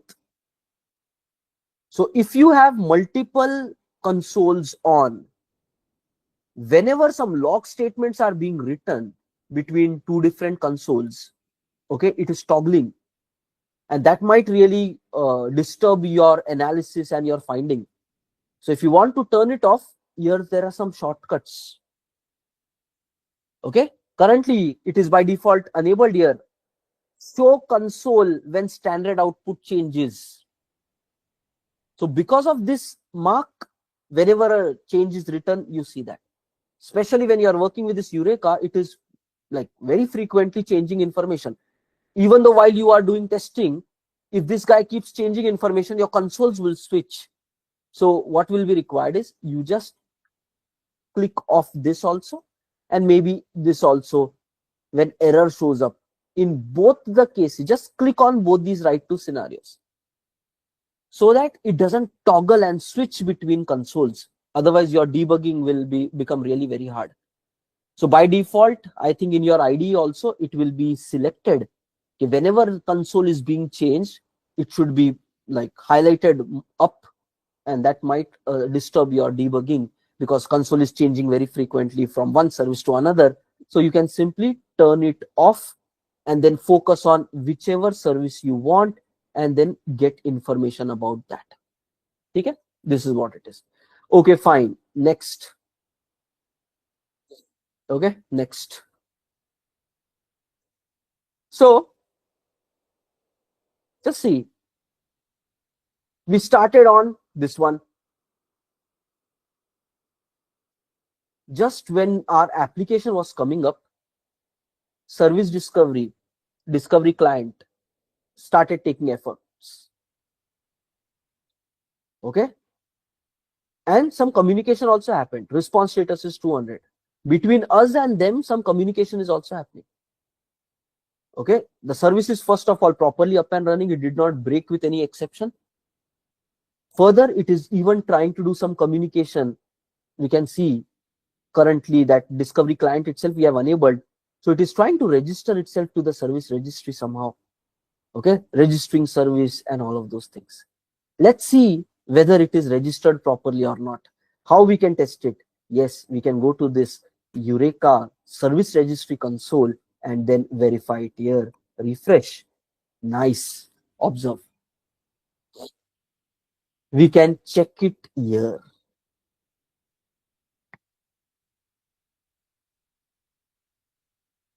Right? Payment processing service is up there. We are able to see the service name here. Okay. Same changes we will do for PayPal provider also. And let's bring it up. We should see one more service. Nothing but all these service instances are available in service registry and we can check it in this console. Okay. So guys, two changes are done. Guys, are we clear with this? First, service registry we started. Now one by one we are registering our services to that by using some simple POM configurations and annotations. Okay. So what you need to really know is try to remember these two annotation names. Okay. Naming is fine, not required to have the syntax. What understanding you need to have? Okay, let me just put it into notes. You need to know the at least dependency names. Okay. So for example, chalo guys, here just know this Eureka service registry, Eureka Netflix Eureka server dependency. So for creating this, you need to have Netflix Eureka server dependency. No need to remember syntax and other things. You will just get it. Conceptually understand. Okay, Netflix Eureka server we can create. And we need to use the annotation enable Eureka server on our main class starting of Spring Boot application. Okay, just focus on these two things, and we need to do those two parameters as false. Just focus on these three areas if you are discussing during interview time. So just make these two things as false. Property file changes may do these two things as false, and Java code changes. Just focus to remember these three things. Enable Eureka server annotation. Even if you forgot the name, you logically know that it is a Eureka server, right? So just say, yeah, there are some annotations to like activate Eureka server. We will just apply that on main class. That is fine. But just be aware of these terms: Netflix Eureka server, enable Eureka server, and default port is this one. Okay, fine. Next, second, in processing service and this destination, we need to make changes. Okay, what you need to be aware of? Main POM dependency is this one, Netflix Eureka client dependency. Okay, so Netflix Eureka client dependency. So we need to add this dependency. Key thing in property file, we need to mark these two things as true, and we need to specify the destination of Eureka. Even if they logically, you don't need to remember these names of the fields, not required. You just need to know that whenever terminology wise, these things are called as client microservices. So from the, when you are discussing service registry concept, yes, you can call them as service registries, and you call these as the client microservices. Okay, because even they are choosing the name as Eureka client, so they are calling them as client. So while this conversation is happening, you can also refer to same terminology like client microservice. In this context to context, you might change what you really call them. Regularly just microservice. In this context, call them client microservice, because these are client to this Eureka server. So client microservice. Okay, so that's what, just be aware. And in the client microservice, you need to specify destination details. So in interview time, just say, okay, right, when we are setting up this client microservice, this Netflix, we just have Netflix Eureka client dependency, and here we have to enable for registering to service registry and looking up from service registry. Just explain the logical meaning of this. No need to remember syntax. Register to, we have to register to Eureka and fetch it from there. So we need to enable that setting, and we just need to inform where the service registry is running. So understand it conceptually and have the discussion like that. If they say, do you know the names of the fields and all? Well, no, that I'm not aware. I can just Google and let you know what the parameters are. So that's how it is. You don't have to remember these things. Don't even try to do that. It's waste of time. Conceptually understand, okay, logically, we need to know the destination and it has to register. So yes, I can just get some properties and we can register. That's it. Okay. If they say, write me some code, so put some logical naming here. Okay, let's say Eureka service destination. Put any name and tell them, I don't know the exact field names, I can get it from internet, but logically, maybe something like this I'm choosing. You can do that. It is still a valid answer. Okay, even if you don't know the exact name, logically just name it and tell them, okay, this I'm just putting based upon my understanding. For actual names, I will just refer to internet. If they say, okay, go ahead, search it on internet right now and tell me. Sometimes interviewer do that. So in that case, you can just go to ChatGPT, ask, and you will get the names of the fields. Okay, so please be aware of that. Next, so fine, these two things are done, and next annotation that we are using is the third one, enable discovery client. So at least just be aware of these names. So same thing, we will do it now for the third service, PayPal provider service. So we come here, refresh, one service is up and running, it's maintaining itself. Very good. Next, let's apply these changes on PayPal provider. In PayPal provider, we have not added cloud dependencies. Yesterday, circuit breaker we applied only here, so we need to do more. Maybe actuator dependency is also not added, so we will add it. Okay, so go to the third POM, pom.xml, PayPal provider service.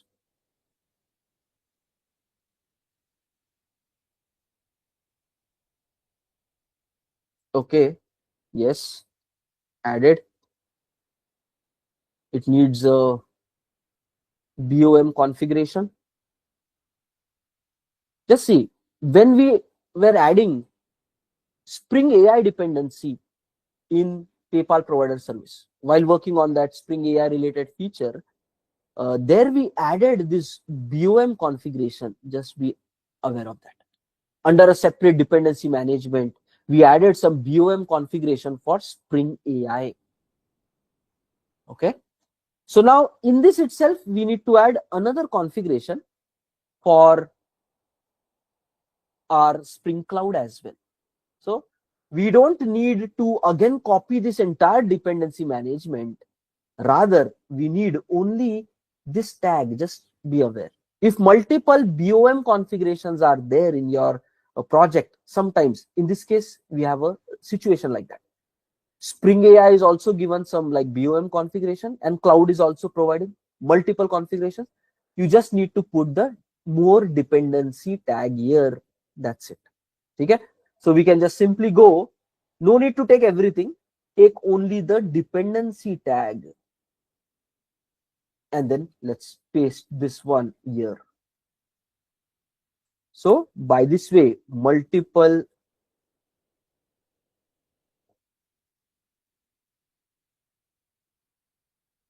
okay, and let me give a tab. Okay, done. So you can have multiple BOM configurations. Syntax is like this. I will put this in our session notes for today. Dependency management tag will look something like this. Okay. So in PayPal provider service, we already have Spring AI BOM configuration. So we will be putting like this. Okay, very good. So second change is done.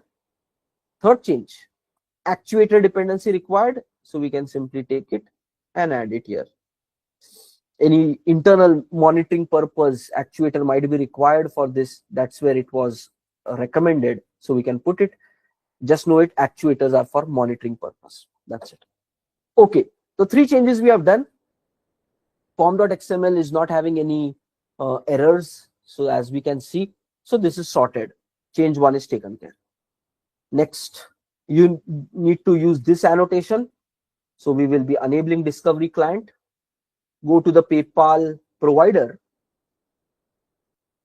Go to your main class. And in the main class, here we did not need scheduling. Here we did not need async. So we did not add it. Project happens based upon need. Please be aware of that. Okay. Whatever is needed, that should be applied. Nothing more. So we add this enable discovery client. POM dependencies are already there. So we can do a Control-Shift-O, imported as well. Okay. We can check it out. It is part of Spring Cloud. Okay. Discovery, some sub package. But in cloud, it is available. Okay. Next. Once we have this. Okay. I don't know whether you guys are aware of this, but you can do some exploration like this. Maybe it will improve your debugging skills and understanding skills. Enable discovery client. F3 we did. This is F3 we did. It is available as part of Spring Cloud Commons jar. Okay.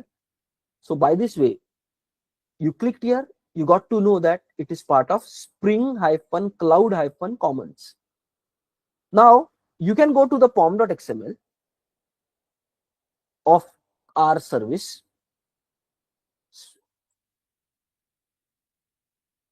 And here, if you click on this, UI is having a IDE is having a nice view. When you click on this pom.xml, you see this code format. But there are some multiple views also. If you click on, let's say, dependency view, you get a different view of your pom.xml. Here you can put something like, or dependency hierarchy, let's say. Okay, yeah, dependency hierarchy, Spring-Cloud-Common. Just see. So this will improve your jar identification related skills? Simply going to dependency hierarchy and then trying to check it out. Okay, our changes were available in this. Our annotation is coming from this. This is actually, how did you get this in your project? If you want to see, how did you actually get this jar? What dependency did you add in your pom.xml because of which you got this dependency? You can check it out here. That internally, Spring Cloud Common came to you because Spring Cloud Starter was added in your project. And why was Spring Cloud Starter added? Because somewhere internally, Netflix Eureka client you have used in your dependency configuration. So because of this, a chain was created, and then this jar was added, and then now you are able to use that annotation @enable discovery client. So this will improve your debugging and finding, okay, why you can use certain jar and how these starters are loading much more internal other jars, which we don't even know. But yeah, there is a big dependency management system which runs in this world. But as a developer, you just add it and use it. But it's very beautiful, and it is complicated also. But they have taken care of a lot of shielding. The industry is like 30 years old now, so it has evolved a lot. So please be aware of this. Okay? So you can click on dependency hierarchy, search that, and then know which configuration resulted into this. And you know that we have added Netflix Eureka, so this came, and that is the reason. So be aware. Click back on POM, otherwise you will be like, why my pom.xml is not showing tags? So beginning level पे होता है ये confusion. अरे कहाँ गए tags मेरे, right? Because you are new to everything. Simple things might confuse. This was happening, guys, when I newly joined my project. Okay, so in the beginning time, I had a tech lead, 9-10 years of experience. That guy, simple things. He used to unnecessarily scare me. Oh, Tausif, you deployed like this on the server. Now this is crashed. CEO is going to come to you and talk to you. Now what did you do? You crashed the entire application. I'm like, अरे क्या कर दिया भाई? Right? So these kind of funny incidents, sometimes people might really put it on you. But yeah, that's just as part of fun part. Okay? So because we are all freshers, we are beginners, we don't know what is right, what is wrong, how much is the impact of what. We don't know much seriousness. However, एक बार ये तो हुआ था. We were going through a release cycle, and I deployed my changes at a pretty later stage. We were about to go to production, and 1 week before I made some changes. And that release was planned from long time. Okay? And all of a sudden, something crashed, not with my deployment. Across the company, 500 employees were there, and all of us were working on one product, different systems, different teams, one single application. You can imagine, like Facebook application. One big launch will happen. Inside that, multiple features and teams will be working. We were working in that kind of project, and I deployed something, committed and deployed 1 week before the go live. And at the same time, some other guys also deployed something, and there was a bug. Okay? When that bug happened, when the system crashed, everybody was monitoring. Okay, bhai, who all made the changes in the system? They went to the history. They saw all the deployments which was done on that system. In that, my name was also there. Tausif from so-and-so team has done this kind of deployment. Plus, there were all these other. And the central person who was doing all this decision-making, monitoring all these changes, who is doing deployment, he was from another team. And they said, okay, Tausif, you need to come and see us. The general manager of that central team who manages deployment. And I'm like, bhai, kya ho gaya? Simple change tha. Why people are calling me? What discussion they want to do? All this kind of chaotic situation. And my team lead said, okay, no problem. You just go. What was your change? You just go there and explain them properly. I said, it was only a text field change. Why people are calling me? When we are beginner, we don't know the impact of things, right? So simple things might make us nervous. Kya hoga? But my tech lead said, no problem. He sent another 6 years of experience guy with me and said, ki ja Tausif ko samal le. And then we went to that discussion, and then he said, so I said, we made these changes and it was nothing, no impact. And then lead, that other 6 years of experience, was also trying to support me and justify why this change was required. And like a detective, that the general manager was dissecting, But why 1 week before the release? You should not touch the branches before the release. We want to deploy it in next week. What if something would have gone wrong? And like, okay, these things happen. Okay, it's a learning, and then moving on from that learning. Okay, but I would just say, think about it. Whatever changes you are doing, is there an impact on the system because of that? Sometimes simple things might be there which will not have much impact, so don't worry with those. Sometimes concerning changes might be there, so don't worry with those. Sometimes concerning changes might be there, so try to learn that, okay, which is okay to happen and which is not okay to happen.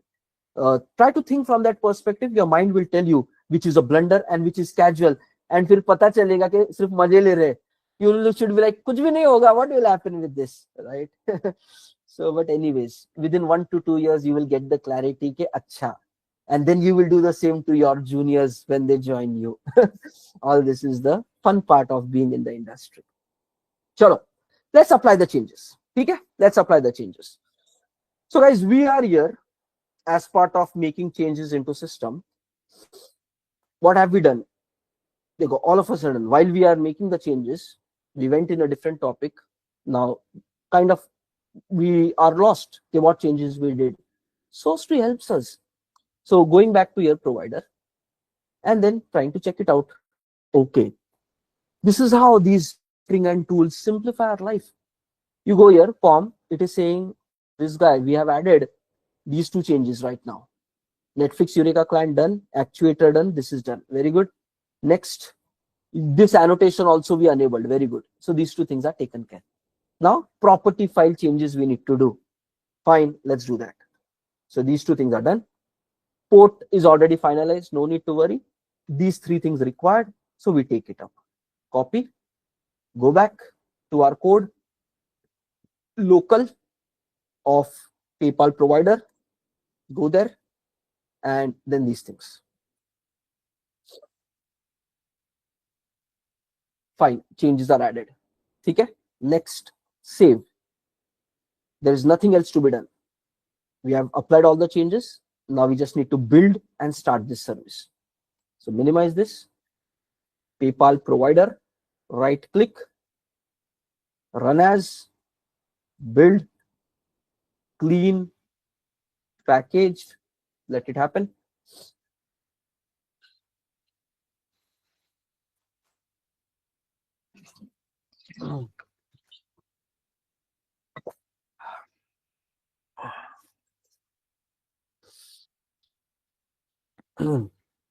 Okay,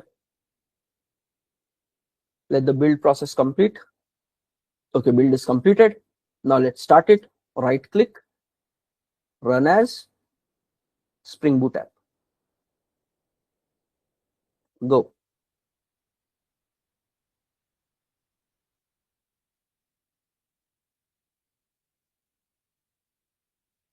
Just see, while startup itself, it tried to register itself to the Eureka service registry. Okay, so PayPal provider service, whatever is the name of your application, with that name it registers with the service. So we can go here and refresh this page now. Yes, it is available. Both the services, payment processing service also available, PayPal provider service also available. Okay, two services are up and running. So we have achieved this system where now there is a central service registry. How did we create? A simple Spring Boot application, added some dependencies, made it a Eureka server, started, boom. Next, in both our microservices, payment processing service and PayPal provider service, we added some configurations which make them client microservices. So client connects to the server. That is where the terminology comes. So client, whenever started, registers itself to the server. Now in the service registry, details of both these two guys are available. Next, what will happen, guys? If another instance is running, then details of that instance will also be registered. So service registry will know that 3 instances are currently running. It maintains all that information. Okay. And now comes the part, okay, we need to call them. We need to invoke one service trying to call another service. Third part, the last part of this equation. Okay. And when you want to call the another service, guys, there are multiple ways here. Please be aware of that. It's not just via one way. There are multiple ways, different solutions are there, different libraries are available to make it happen. But our third stage is this one now.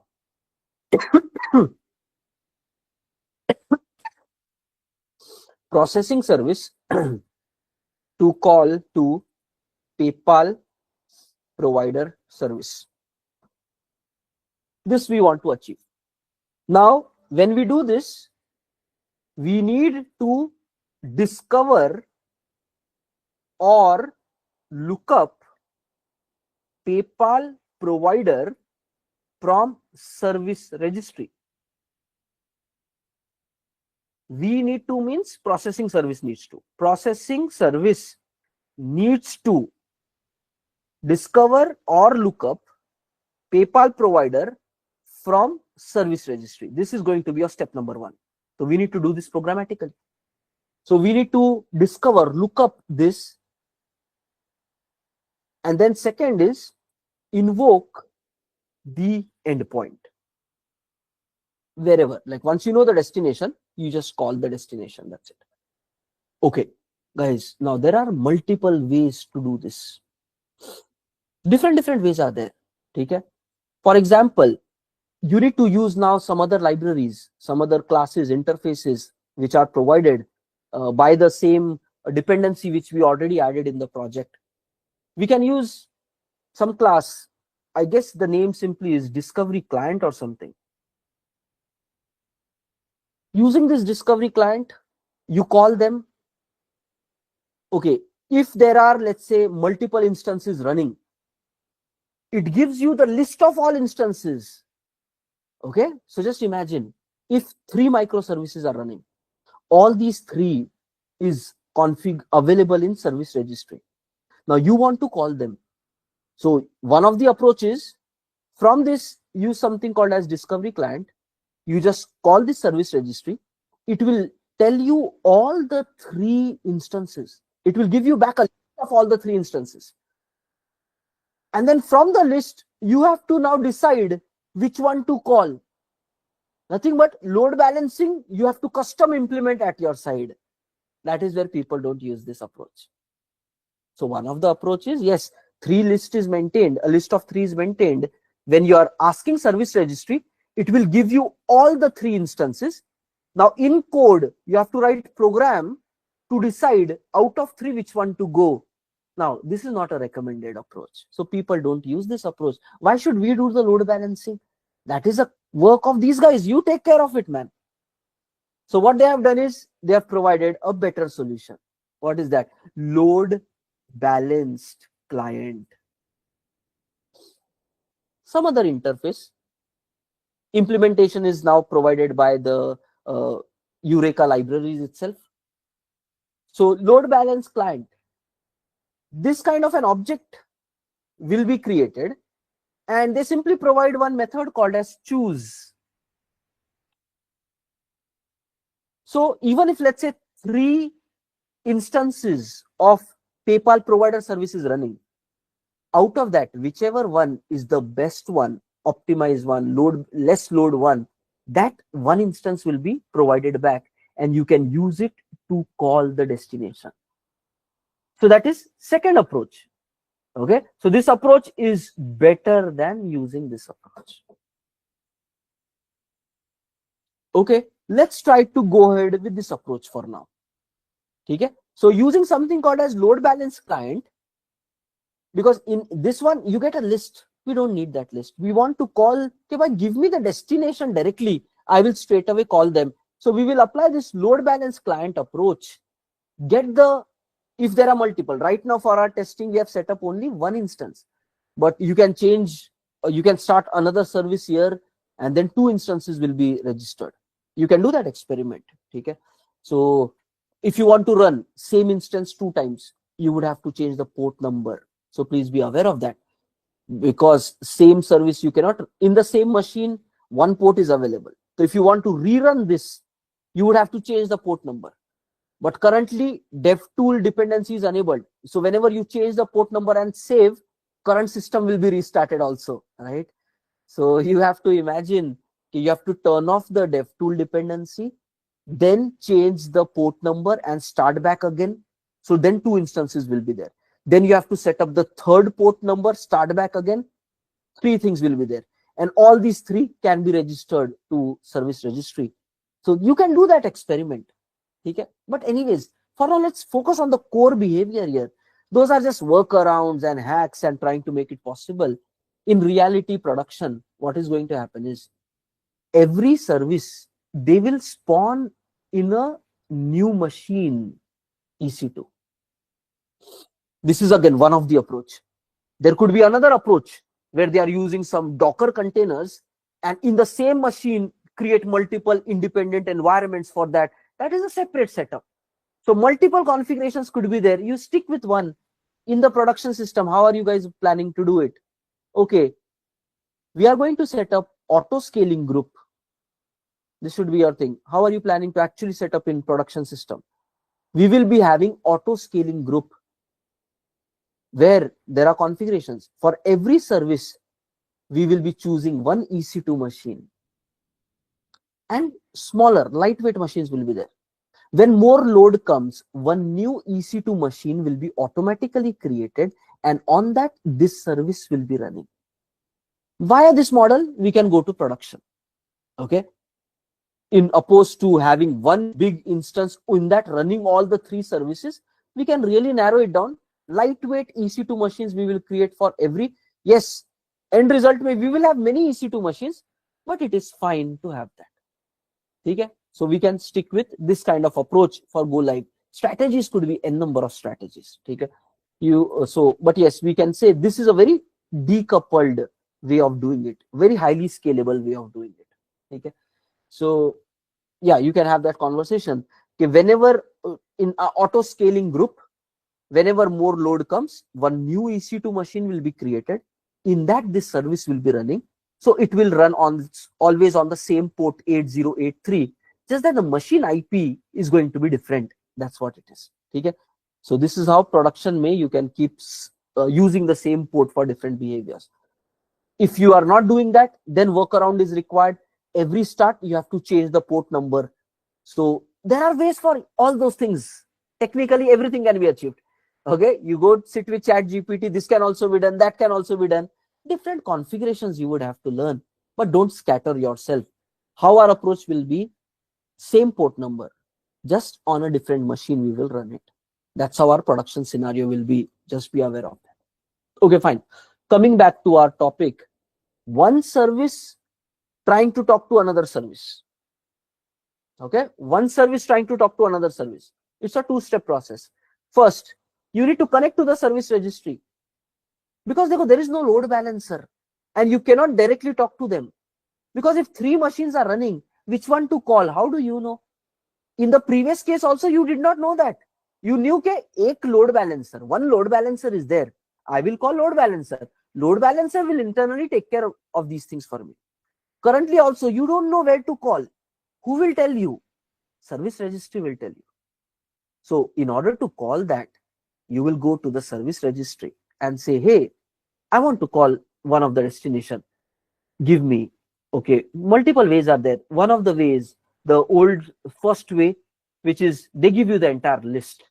Now you decide from that which one to call, but nobody uses this approach. Why making decision? Not required. We want to go ahead with the second approach, load balance client approach. Okay, what is a load balance client approach? They just offer us one method and we just say, hey, give me an instance of PayPal provider service. Even though 1,000 instances are there, we are saying, give me one instance. Once you give me that one instance, I will simply call on that instance. That's it. So how do you do it? A choose method is going to make it possible. Okay, let's make some code changes for that. Okay, let's make some code changes for that. What we will do is, again, this is a straightforward class. In this, we have made that information. That's it. Simple 3. This much of code, guys. Nothing more than that. Itna hi code hai. Java code is only this much. This is also going to be auto configured, so you don't need to do anything else. Just inject dependency, inject this class. Just simply call this choose method on that class. Specify which destination service. Every service has a Spring application name. With that name itself, it is registering to the service registry, right? You go here, just see Spring application name, payment processing service, PayPal provider service. So every service has that name. So we just need to use that name here and just say, okay, choose load balancer client object. We don't have to create object also. It will be auto configured by Spring Boot and injected to us. Just inject it properly. Once it is injected, call the choose method, specify which instance you want. I want an instance of PayPal provider service. It goes to the service registry. It works internally now. This load balancer client object, when it is created, it will read the property file. From the property file, it will see where is the Eureka server. And yes, it is unable to fetch from the registry. So it will now fetch the details. Internally, it will do all that drama. You don't have to worry. Just keep the right configurations in place. System will work by itself. Okay, so we go here. Just get this object injected. Call the choose method. Specify which service you want. Even though multiple services are running, as an outcome, the properly load balanced service instance is going to be given to you. So you can simply have that. From there, you can get the URL and use it. So let's start doing code changes, and then we will already figure out what is this remaining of the drama. Okay? I think these two changes are very straightforward. Let's apply that. So we copy this load balancer client, go inside. We know our single place. All external call is happening in HTTP service engine. Our current scenario is processing service trying to talk to provider. So we will make these changes in processing service because this guy is trying to talk here. So we go to the HTTP service engine of processing service. Okay. Fine, REST client is there and all is okay. We will still use REST client for making API call. But which service to call? That decision is going to be done by this now. Control-Shift-O. Looks like it is as annotation also. You should not choose annotation. You should choose interface I. Okay. Okay. Next, just get this constructor injected. You can use a final and make this as required R constructor. All that will work. So you don't need to write an explicit constructor here. But anyways, we know all those things. Fine. Okay. Changes we applied. Let's do a quick save. We are in processing service. Processing service. Just see. Service is starting. Okay, service is starting. It worked, re-registered itself to the service registry as well. Okay, again, you can see all those things coming. So it is fine. Okay, two changes are done. Load balancer client is created. If this object was not created during startup itself, we would have faced some problem. But it is auto-configured. It read from the property files where to connect. From there, object is ready. Now you just need to call choose method. Okay, let's say we do load balancer dot choose method, and there you specify your service ID. Nothing but with what the service was registered. We created it as application dot properties of provider service. So by default, it uses this name to register itself. So we will take this name. Guys, what is this? This is application property file of provider service. Whatever is your Spring application name, it takes this name to register itself to the service registry. Okay. And so we can take this and then come back to our choose place. again, we need to remove this hard coding. We can put this into a constant file and use it from that. That is refactoring that we can do. Similarly, here also, these two things are hard coding. We can again put it into constant file, pick it up from there. Yesterday's circuit breaker logic, don't hard code in the code, move that separately, read it from there. It makes your code very easy, manageable.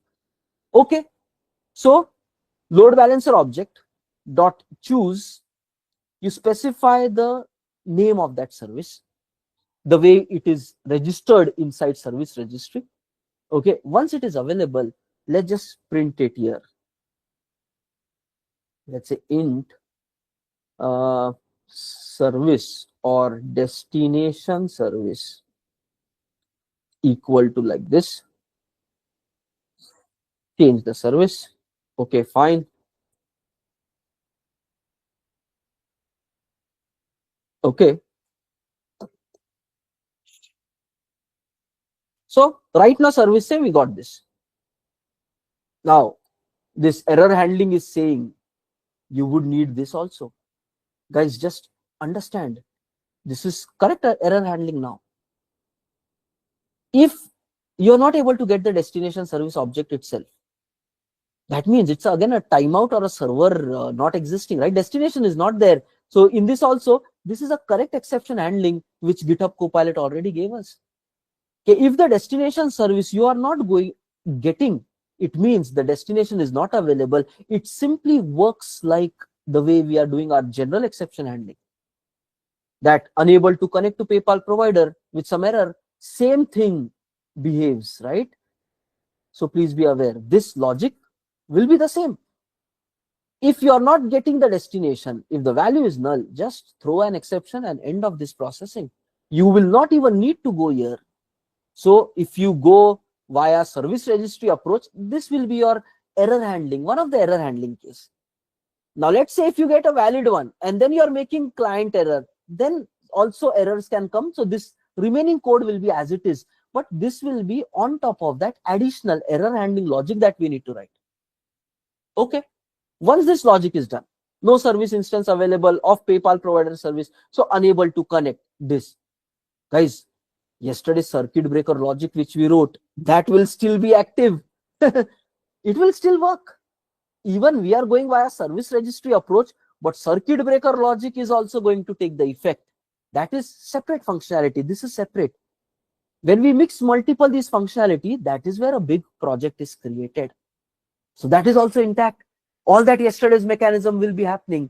So whether you use load balancer based approach for call, or whether you use service based service registry based approach, it works for both because it operates on the method level regardless of what logic you're writing inside the method, right?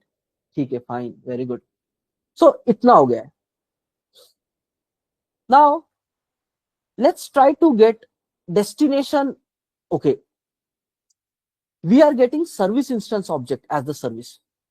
But guys, in order to call that service, we need to get the URL. So from this place, we need to get the URL to call. Okay. थोड़ा सा यहाँ पे a bit focus we have to do. First, let me just code one line for you, and then we will debug it, and then we will understand the next part. Okay? Because for understanding it, you need to first see some observations, then only you can capture the point that we are making. What we will do is, okay, construct the URL using service instance URI. Okay, very good. Super. यही बोल रहा था. But this guy did the coding very straightforward. Okay. For now, I will just show you this initial part.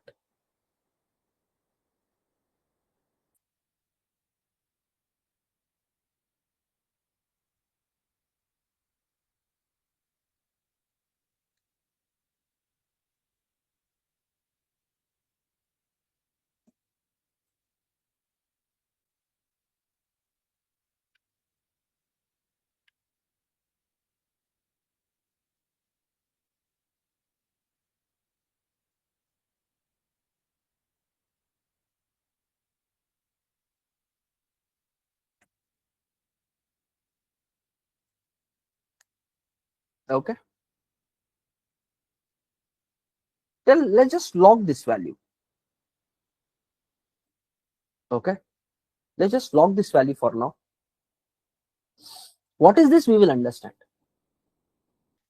But what we are doing is, based upon the ID of that service, the name in which it is registered to service registry, we are getting one of the instance.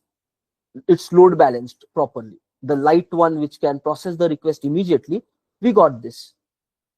From this instance, we are saying get URI. What is the value that we will get? We will see that. Later on, we will discuss about all these rest of the things. Okay? So what we will do is, let's navigate it with breakpoint to understand it more deeper. So processing service, we will now stop it.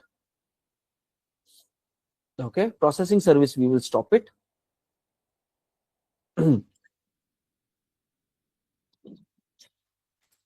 Let's go here. Just see, from this page, processing service is gone also. It is gone because multiple things, self-preservation mode we have turned off. We have reduced the time in which it should check. So almost immediately, as soon as we killed it, it is gone. Observe another thing. When we killed it, before dying, it gracefully have done some shutdown activity, shutting down discovery client, unregistering, okay, and then completed that.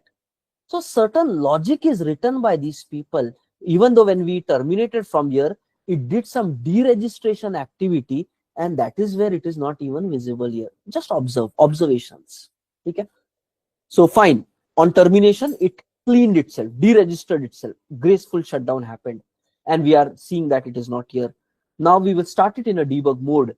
So we go back here, processing service, right click, debug as Spring Boot app. Let this service come up.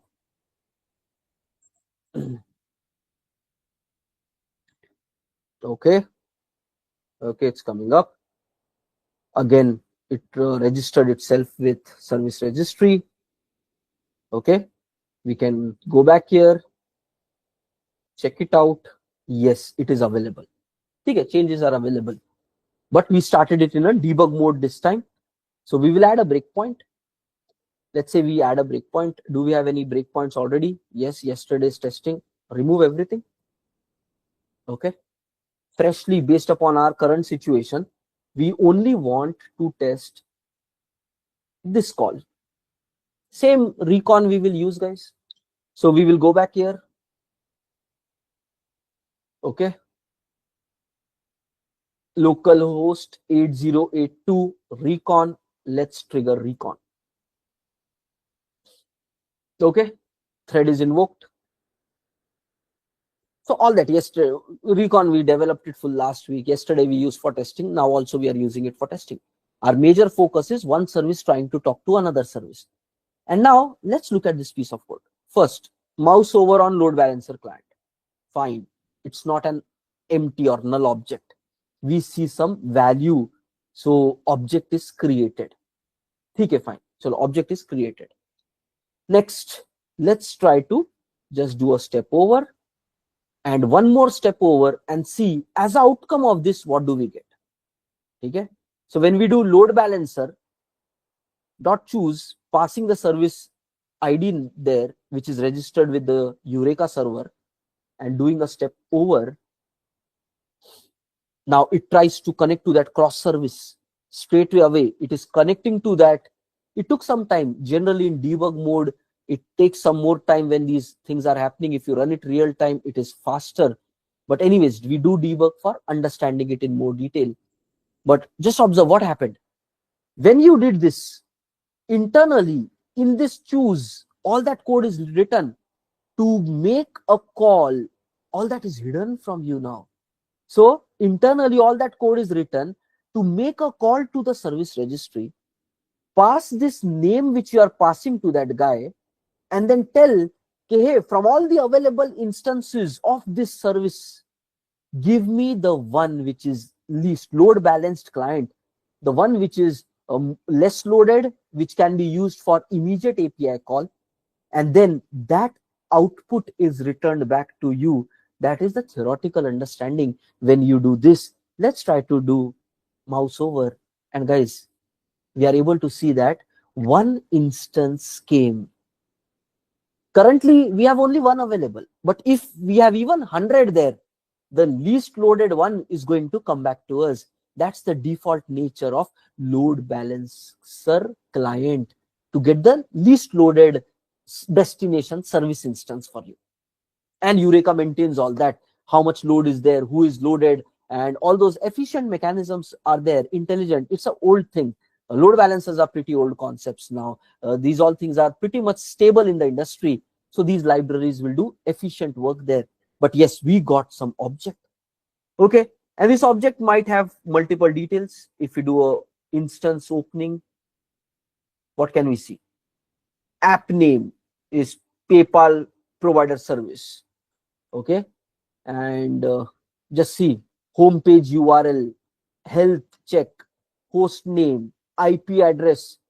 So it has a lot of details which Eureka has provided to this guy. Lot of details are available. Okay, that is fine. Now what we are saying is, somehow we got the destination service, but now we want to make a API call to this service which we got. How will we do API call? Go back to our REST client code. What do we do for REST client API call? We need to know the actual final URL which to call. Now guys, imagine we did not write load balance based integration. So if we did not write load balance based integration, go to processing service. You don't know this. You don't know. You don't know where is the PayPal provider service going to run. Service registry is supposed to tell you this part. What you know programmatically, if you are not used, in reality, when we go to production, if you use approach number 1, load balancer, here you need to use load balancer related details, not directly the destination service details. Anyways, this we are putting destination service for our testing in local and all. Once the production setup happens, load balancers will be put in, their details will be provided. So in the application -local, you can set up whatever you want. You don't want load balancer in your local machine, it is expensive and unnecessary. You directly talk, it is okay in the local environment. But as you start working with AWS environments and all, you need load balancer. So you would replace this with a load balancer if you use load balancer based approach. Now we are saying use a service registry based approach. In service registry based approach, service registry should tell you which endpoint to call. You only know this part, right? Think about it for a moment. When you are doing coding and programming, you know that this endpoint gives you get order with PayPal. This path gives you capture order with PayPal. But where the service is running, that you don't know when you are writing your code. That should come dynamically to you from either service registry or load balancer related path will be there.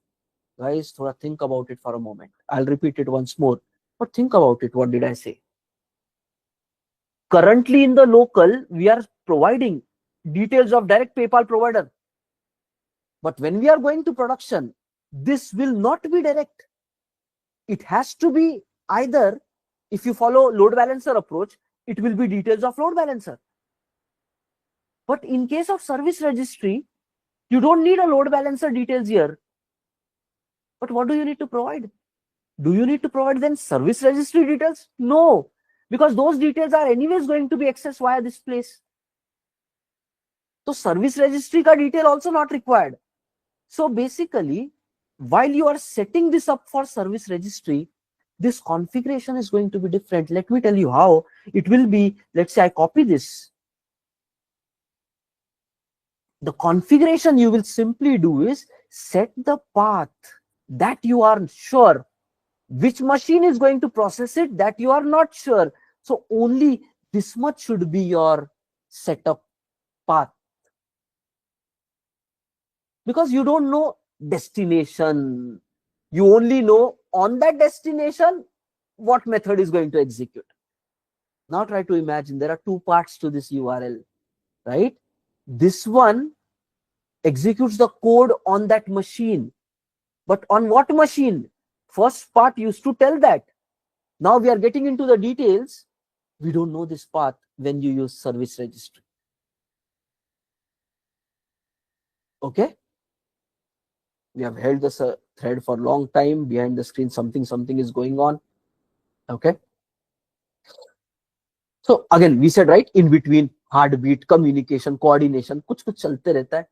Okay, something keeps happening. Next, okay, coming back to the point. Listen, this is really interesting. So far, whenever we coded, we specified entire URL, which includes two parts: where the service is running and when that service is invoked, what method to call. Now, depending upon this configuration, whether you use load balancer or whether you use service registry, this pattern is going to change. If you use load balancer, here you will not use this. You will provide load balancer destination details here. Path is going to be the same, no problem. If you use service registry, you cannot give load balancer also, you cannot give direct also. You have to use only this much. From where will this part come? It is going to come from the service registry to you. Load balancer client is supposed to tell you, and guys, that is where we have done this piece of coding. That is where we have done this piece of coding. Destination service dot get URI. Okay, let's try to see how this goes. We go next and we go next. Just observe. Okay, instead of addressing this local machine as a local host, we can address it with the name of your computer name, username of login. So we did not use it from this perspective. So this is not additional setup. This is just my computer name. Okay, my login username. So service registry internally observed why to call it localhost and all. It started using my machine name. So that means using this also, machine name also, we can use instead of localhost for our testing. Can we do this testing, guys? If we go here, Eureka, we are so far calling it as localhost. Now, can we call it like this? Not sure. Let's see. Yes, it's working. Okay? So we can use our machine name also. So multiple ways we are listening. Right now, by default, this guy Eureka service has used my machine name itself. But now we can observe, you can pass either localhost or your laptop machine name, username, or you can give 127 dot, you know this thing also, right? Earlier we discussed this 127.0.0.1. This also works. Basically, multiple things can be there to identify my machine. You do the similar thing in your way. Localhost means your laptop. When you run it in your laptop, localhost means your laptop. 127, this means your machine when you run it at your side, and whatever is your machine name, that will come. So we learned another thing, okay, based upon machine name also it can happen. And now when we look at the code, just see, this is being provided to us. This is being provided to us. So look at the property file. There we said, when we use service registry, we don't know where is the destination service. We only know what method needs to be called. Now let's look at that. Let's look at that discussion again. While setting up the endpoint, if you use service registry based approach, you don't know this first part. You don't know that. Your service registry is supposed to tell you that. So you only know that when you reach that machine, what code to execute. So your URLs will become only this much when you use service registry based approach. Because endpoint destination, you don't know. You only know, okay, path of that. How will you know this endpoint destination is? Via this piece of code. You call this and you get destination details, which is this much. On top of this, now you concatenate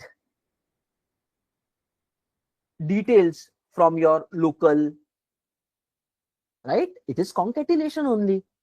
From service registry, you will get this path. This remaining path is coming from this place. You just join them together and you can do the work now. Essay, you will finalize the URL to invoke. Let's have a look there. Let's have a look there. HTTP service engine in processing service. And that is what, when we ask GitHub Copilot, construct the URL for making service call, it was intelligent enough to directly form it because it assumed you would create the URL with only the remaining path itself, because your beginning is going to come from this place and then this becomes your final URL. Okay, for now, let's just run this, release the thread here. Okay, and we are going to do this thing. Save.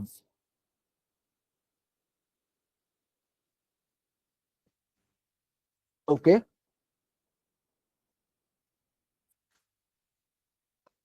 And whatever URL is coming here, we will take this URL and we will be passing it here.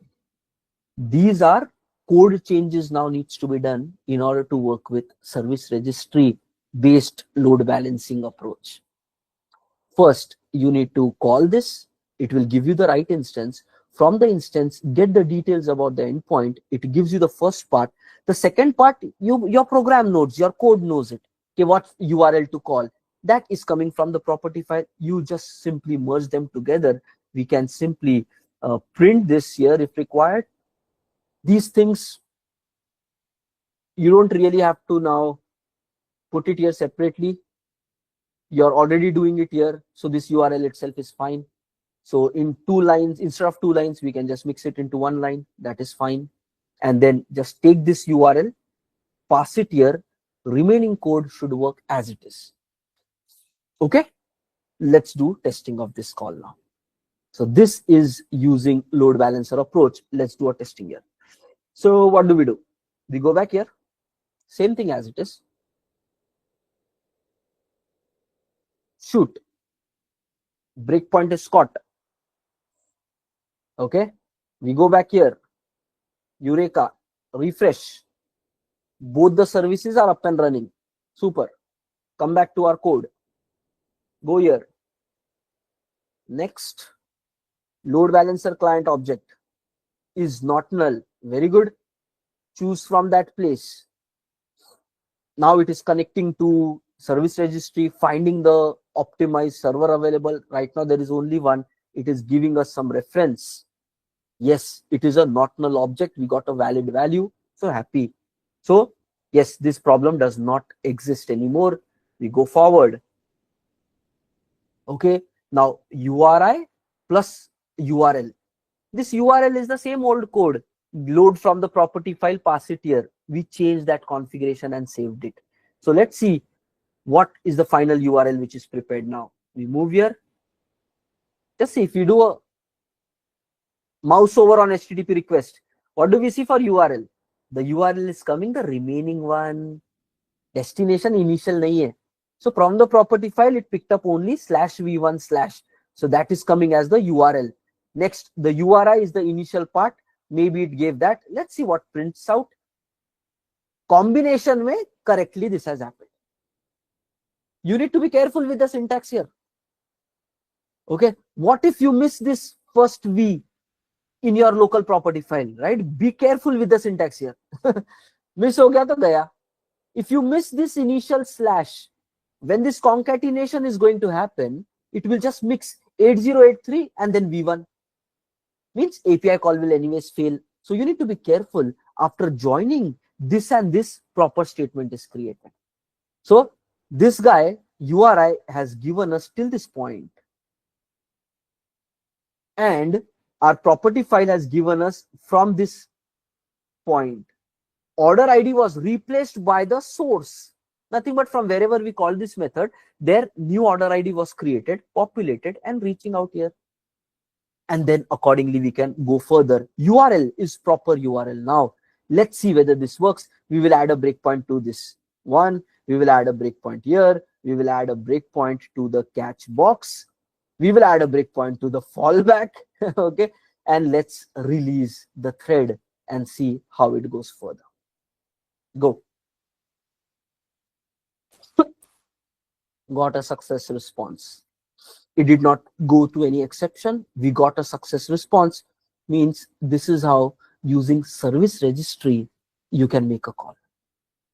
Yes, it's a valid 201. Remaining things are all fine, not a problem. Okay. So guys, understood this approach?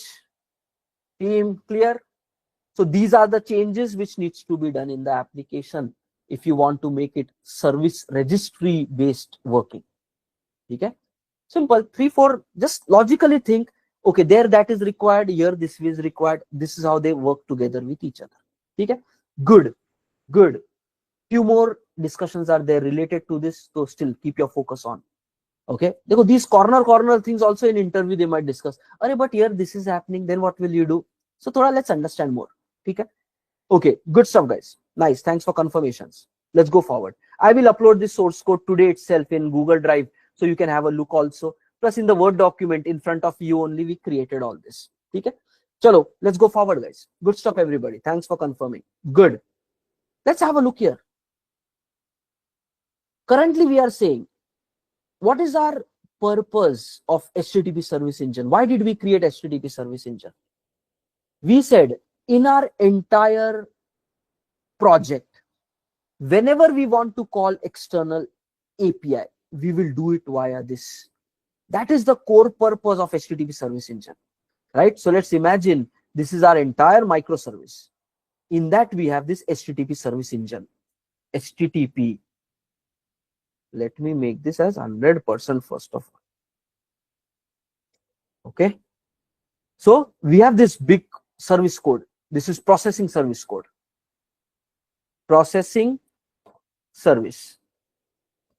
Here we have now one class called as HTTP service engine.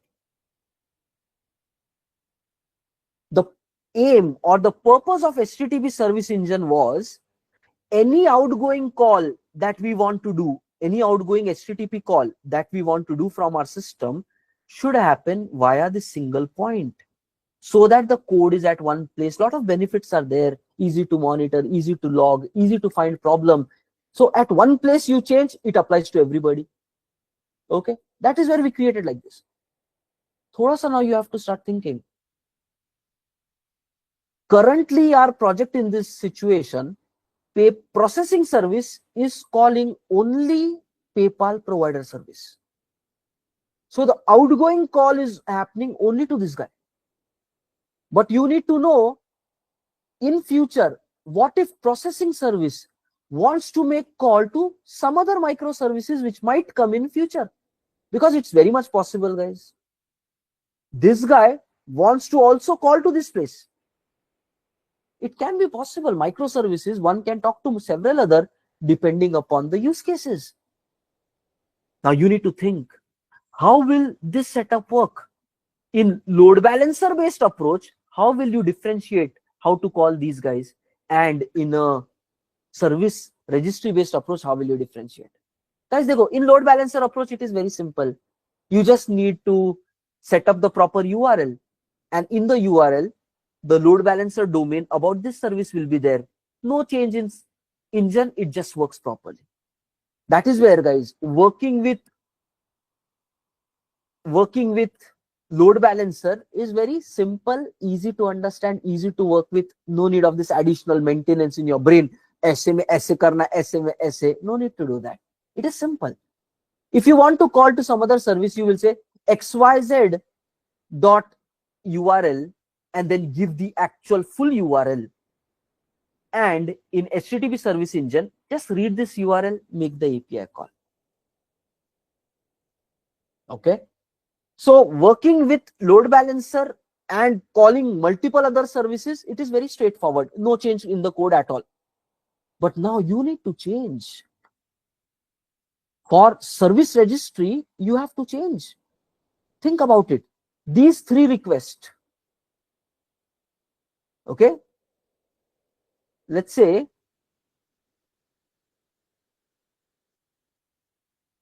these three requests wants to go to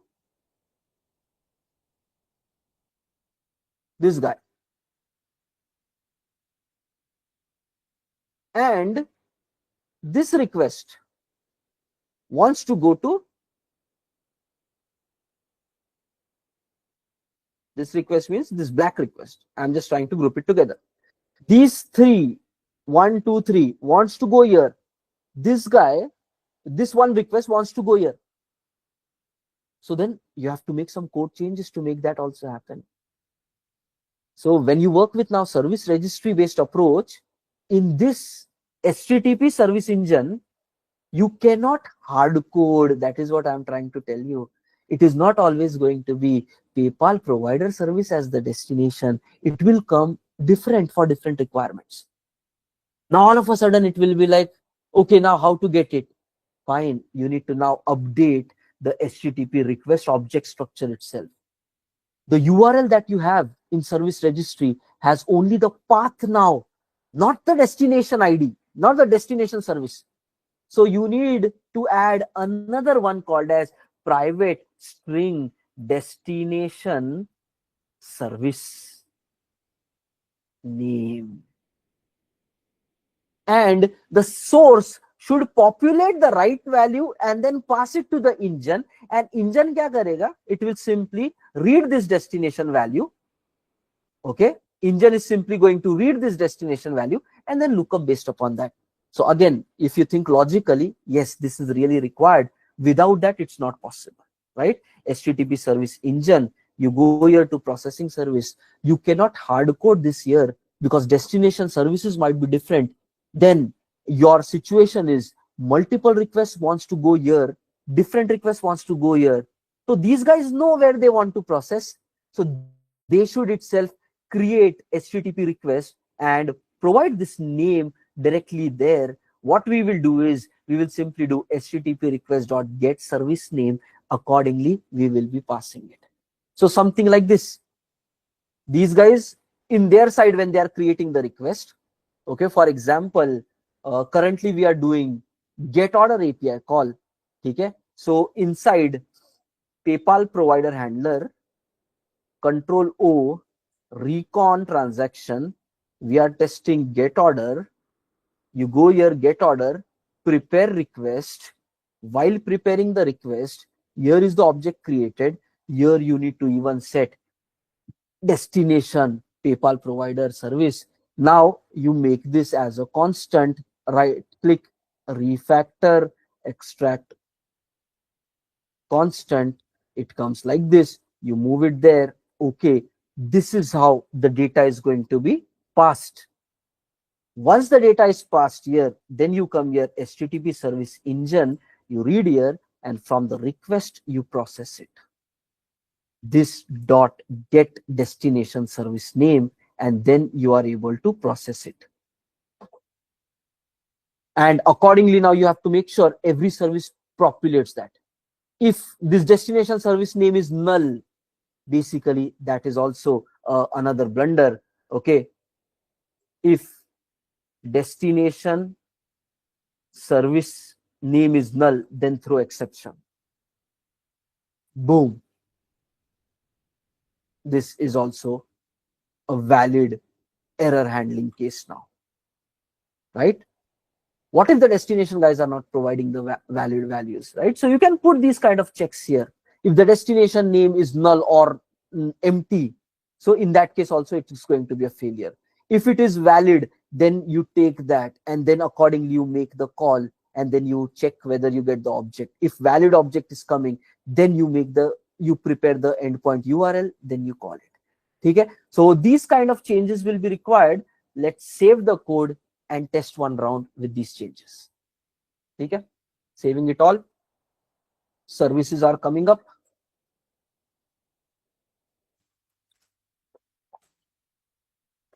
Okay, Now let's go here. Breakpoint is already enabled. Shoot. Thread is caught. You come here. HTTP request. Destination service name is PayPal provider. This is just refactoring. So we have not changed any functionality. Only code is refactored. Instead of doing it like this, you are doing it like this. So code should work. If you do like this properly, code should work, right? So copy paste mein mistakes happen. So be careful about that. Okay?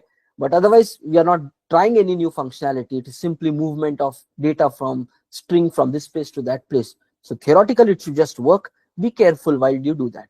Okay? So this is refactoring. You don't change functional logic. You just optimize your code properly. So you go here based upon destination service. Now you try to get the destination service based upon the name. It is trying to connect to service registry. Did you get some object back? Yes, we got the instance back. And then you go further with it. Prepare the URL. Yes, the full proper URL is prepared. And then you go to the next piece and then you accordingly call. Successful response happened and then your response is working. Okay? So during interview time, putting key, how did you do this kind of mechanism? You can simply use this way of doing stuff. Okay? So this is how we can take care of it. Okay, guys, are we clear with this?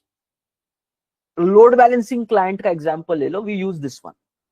There is something called as Fin client. Let's discuss about that for a moment. That is another variation of using that. Okay, Fin client. But we don't want to use that. Why we don't want to use that? We will discuss even that part. Okay, there are concerns using Fin client directly. So we are not deciding to use Fin client for this approach. Okay, why not? Thoda sochte. Okay, guys, think about it together. Our project has some requirement. Accordingly, we need to make decisions, right? Okay, let's focus. So two approaches. So one approach is simply using this approach, discovery client approach, where you will get a list. I don't know the exact naming of this. The naming could be something different. But approach number one is service registry gives you a list of services. You have to decide which service you want to call. Nothing but at your side, you have to do some maybe load balancing decisions. Okay? That is approach number one. So we are not going to do it. Not doing. If we are supposed to do, usse acha hai, AWS ko we will pay money and use that load balancer. We don't want to do this. We want to focus on functionality. Fine. Next. This one is better because load balancing management of instances taken care. So yes, we will use this. Yes. Use this in prod. That is better than previous one. Choose method gives you the lightly loaded instance. It gives you the lightly loaded instance and you can directly call it based upon that. Okay? Use this in production. Important thing is in property file, don't include, or simply say in property file, mention the path. Okay, let me put the code for your reference here. Local processing, this one. In property file, this one. In property file, mention the path, and in HTTP service engine, okay, from service instance, get the destination machine and port, combine with above path to form full URL. Next, then continue to use REST client for making API call. Okay? This is going to be our approach with load balancing client. We already saw that here.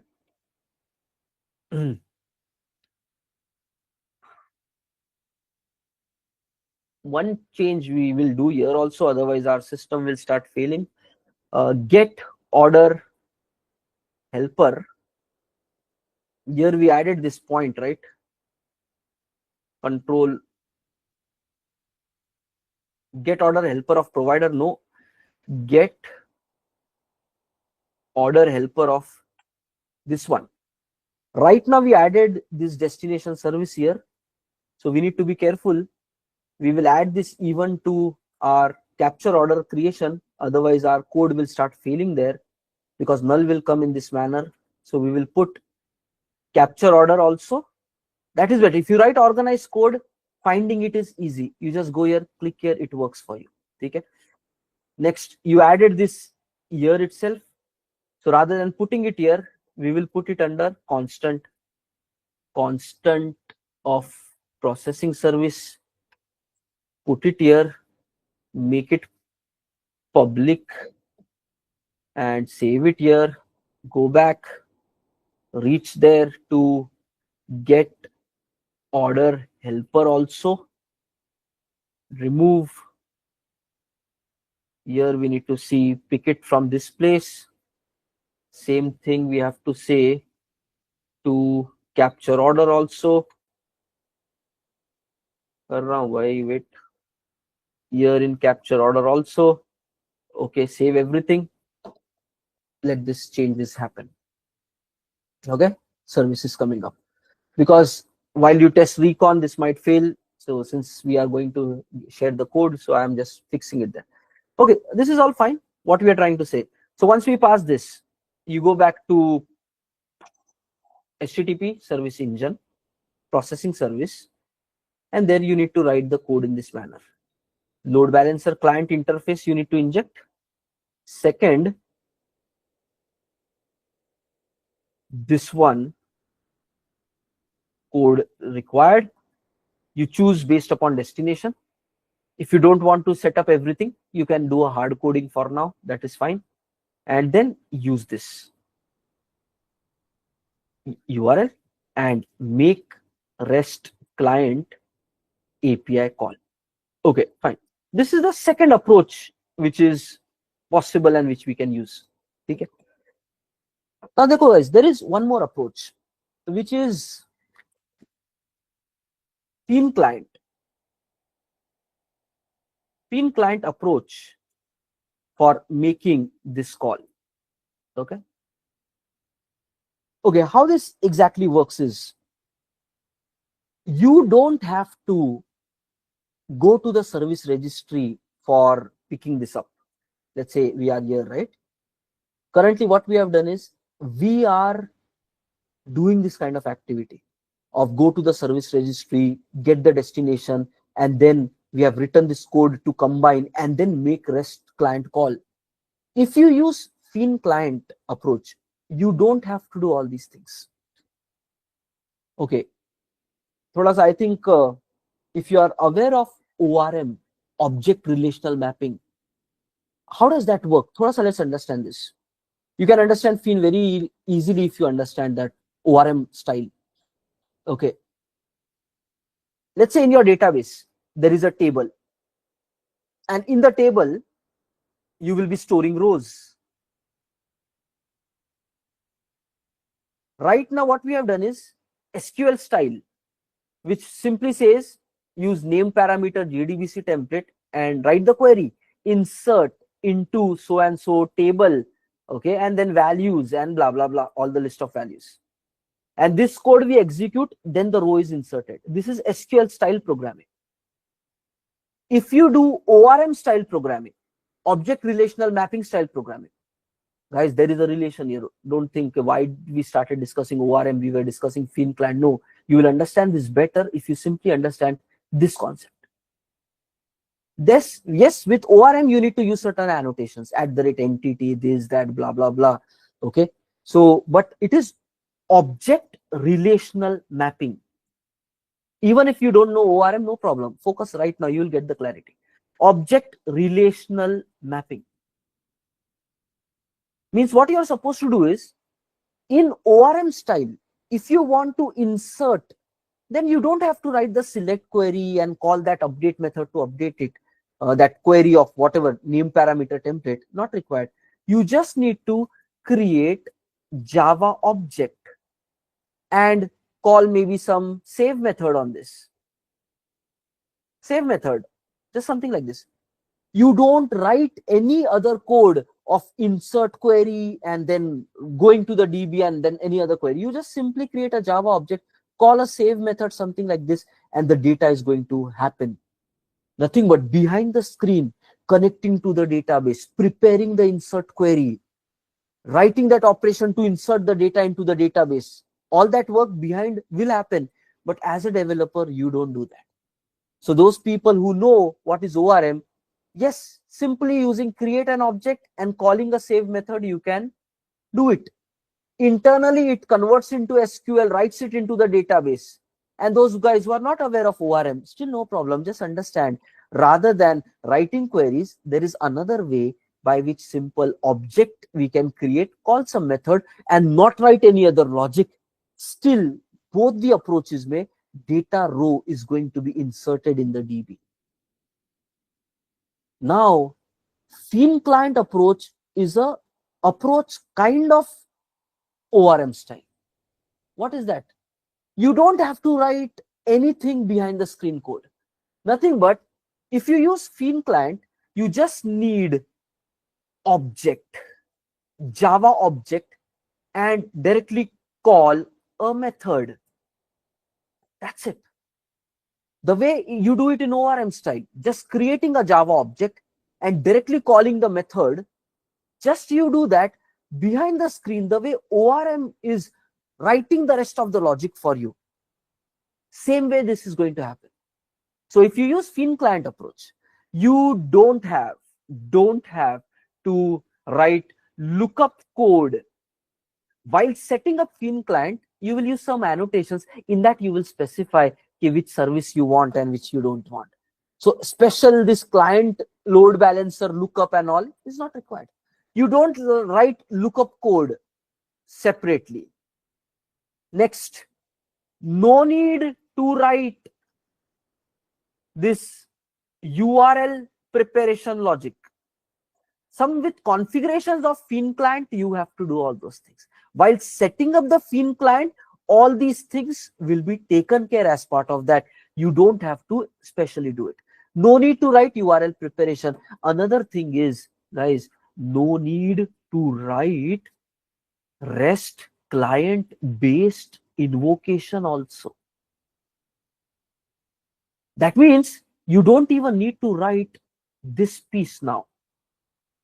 This code, not required to write. Internally, thin client library, yes, they are going to make HTTP call only using either REST client or some other library they might be having. But internally, thin client will do all this work for us. It will connect to Eureka. It will, based upon the name, we need to give the name somewhere.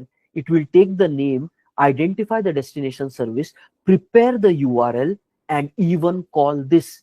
You have to just work the way you work with ORM, which is creating a Java object and simply calling a method. Okay, and then it will do all this thing. So that is another approach of working for making this API call using thin client. By default, internally, it connects to service registry, gets the reference, calls it. Okay, but why are we not preferring it? If it is more simpler approach of coding, why are we not preferring it? Okay, there is one serious problem with that approach with regards to how we are using a system. Dekho, what thin client says, again, just take it as theoretical concept, as just for clarity purpose. Let's say we are calling payment controller in PayPal provider, right? So this payment controller in PayPal provider is having three methods: create order, get order, capture order, with certain URL patterns. So if you work with thin client, you are expected that in payment processing service also, you need to create some Java object which will have three methods: create order, get order, and capture order. And there you have to use these kind of annotations, @get mapping, in the caller part also. Fine, a different style of programming with Fin client. And in that Java object, okay, so wherever in the code you want to, let's say, call the get order, you just create an object of that Java object and call the get order in processing service. In this, Fin client will generate the code of preparing this proper URL and calling the get order of this other guy. Okay. So for now, not required to get into very details. I'm trying to explain you the problem here. What happens is, source is now going to have three separate methods. Code will be auto-generated. So if you go back here, why we are not using Fin client? I'm trying to showcase the problem to you. This is processing service. This is processing service. In processing service, we will be required to create one Java object, the way ORM style. So here we will create one Java object. In this object, we need to write three methods: create order, get order, and capture order.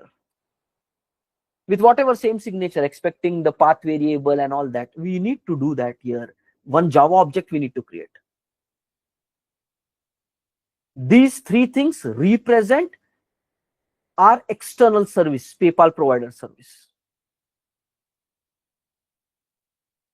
PayPal provider service, payment controller, whatever create order, get order, and capture order is there.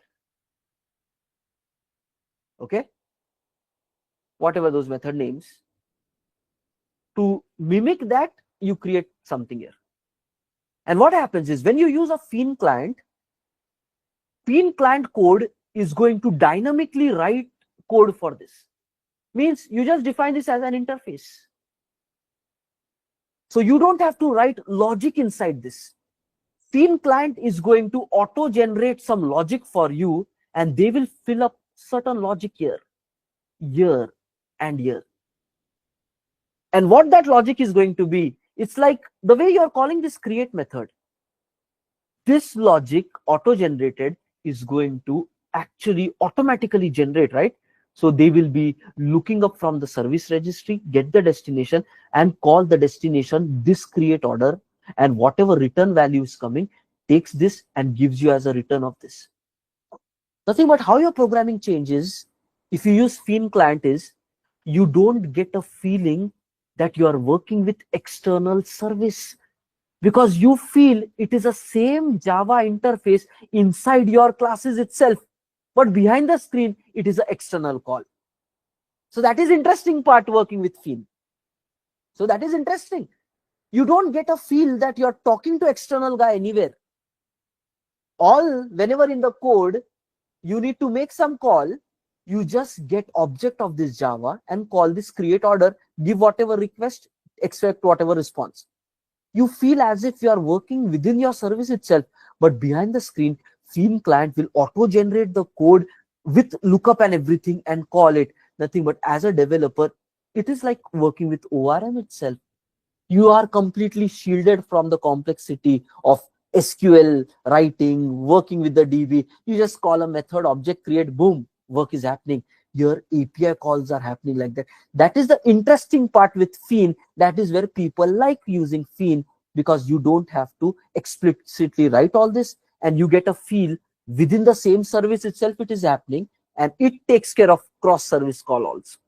Okay, that is good. But now the problem starts coming when, for simple 1 class, 2 class, it is okay. As you start having more and more Java objects and more method to call, guys, we need to start taking care of this exception handling. Timeouts can happen for everybody. Error handlings could be different for each of the method. Success, failure, errors could be different. Now the point is, when you want to now centralize these, a requirement comes ki, okay, when any of this failure happens and timeout is happening for that, the mechanism should be this one. What happens is, if you use Fiend-based approach, you need to provide a handling for each of the method to take care of such things. There are ways by which you can try to put it centrally, but these are all hacks. They all can throw a certain kind of exception. You can write an exception handler to handle that and then do the processing, but that makes your code even more unreadable and tough to manage. As soon as you start getting many such methods and many such classes, and now you want to have a central control, okay, when timeouts happen, system behavior should be like this. When something happens, it should be like this. Putting circuit breaker mechanism on each of this is further nightmare also. Currently, our circuit breaker mechanism, dekho guys, it can be done, but it is complicated. You need to apply a proper circuit breaker mechanism and then fallback handling for each of the method. Simple thing is complex now. For every method, circuit breaker mechanisms are required. Fiend has provided ways to do that. And some people go that extra mile to do that also. But guys, from project understanding and maintenance perspective, it really becomes a nightmare. Confusing. You check that with our current approach, which we have done. It is simple to understand and easy to use. Any kind of API call will fall in this model. Okay, what it is at risk? You're just making an API call. For that, you are not doing anything. You're again just calling some methods. So even though here we are doing it, we are preparing it, but just imagine the benefit that this provides is far great. Any kind of outgoing request, we can simply have it processed in the same piece of code. Plus, it gives us central control on all the types of exceptions which can come, handles all these things properly. Nothing but code is much in control of developer about what you are really doing. With Fiend, a lot of code is auto-generated. In that, now we have to hack to meet the project requirement. So beauty is there. But as soon as you start using it more heavily, requirements come like more methods, and then you want to centralize all this timeout cases, exception handling cases, circuit breaker implementations, very soon it becomes really complicated. It can be done, but it is really very complicated. Debugging is tough with that approach. Where it is coming, where is the fallback method for create, where is the fallback method for this other guy, the rest of the method, it really becomes a nightmare. Okay? So instead of getting into all that, it's good you prefer using this kind of an approach. It takes care of the things properly. Okay? But let's say you are really good with Fiend and you feel, no, I want to showcase that in my interview. Then think about these other cases. How will you manage circuit breaker mechanism with all the methods of your Fiend? How will you handle these kind of timeout related scenarios? Because it can come anytime and it needs a system handling and a fallback handling for all circuit breaker, every method now, right? Because every method can time out. So how will you really take care about those scenarios? So thoda sa think about all of those things. Okay? Think about all of those things. And if you can do it still confidently explain during interview, yeah, go ahead with that approach. Otherwise, choose this one. It takes care of work very properly. Okay? Fine. Guys, are we clear with this? Team, clear with this? So multiple approaches are there. Okay? We need one approach to use in the project. We are deciding load balancer client-based approach. Easy to code, easy to understand. System is more in developer control. Handles all cases properly. And we have spent so much time in error handling and this case. So we can answer all the related questions in interview properly. So go ahead with this approach. They might say, why not Fiend? So you need to have a reason. Yeah, we explored about Fiend, but circuit breaker, tracking failures of each of the method, and timeout related handling, it was getting complex. So we said, let's have a central method, easy to control. That's where the, see them although lead discarded, we don't want to use Fiend. They might say, but it can be done. But we made this decision, this is doing the work, and we are fine with that.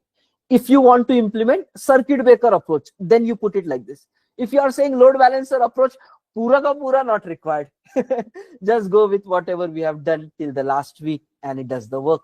Just say AWS load balancer we are knowing, but we explored these other things. I am confident on this approach also, that approach also. I can implement during project. I am really good in my technical skills. So showcase yourself with confidence during interview time. ठीक है?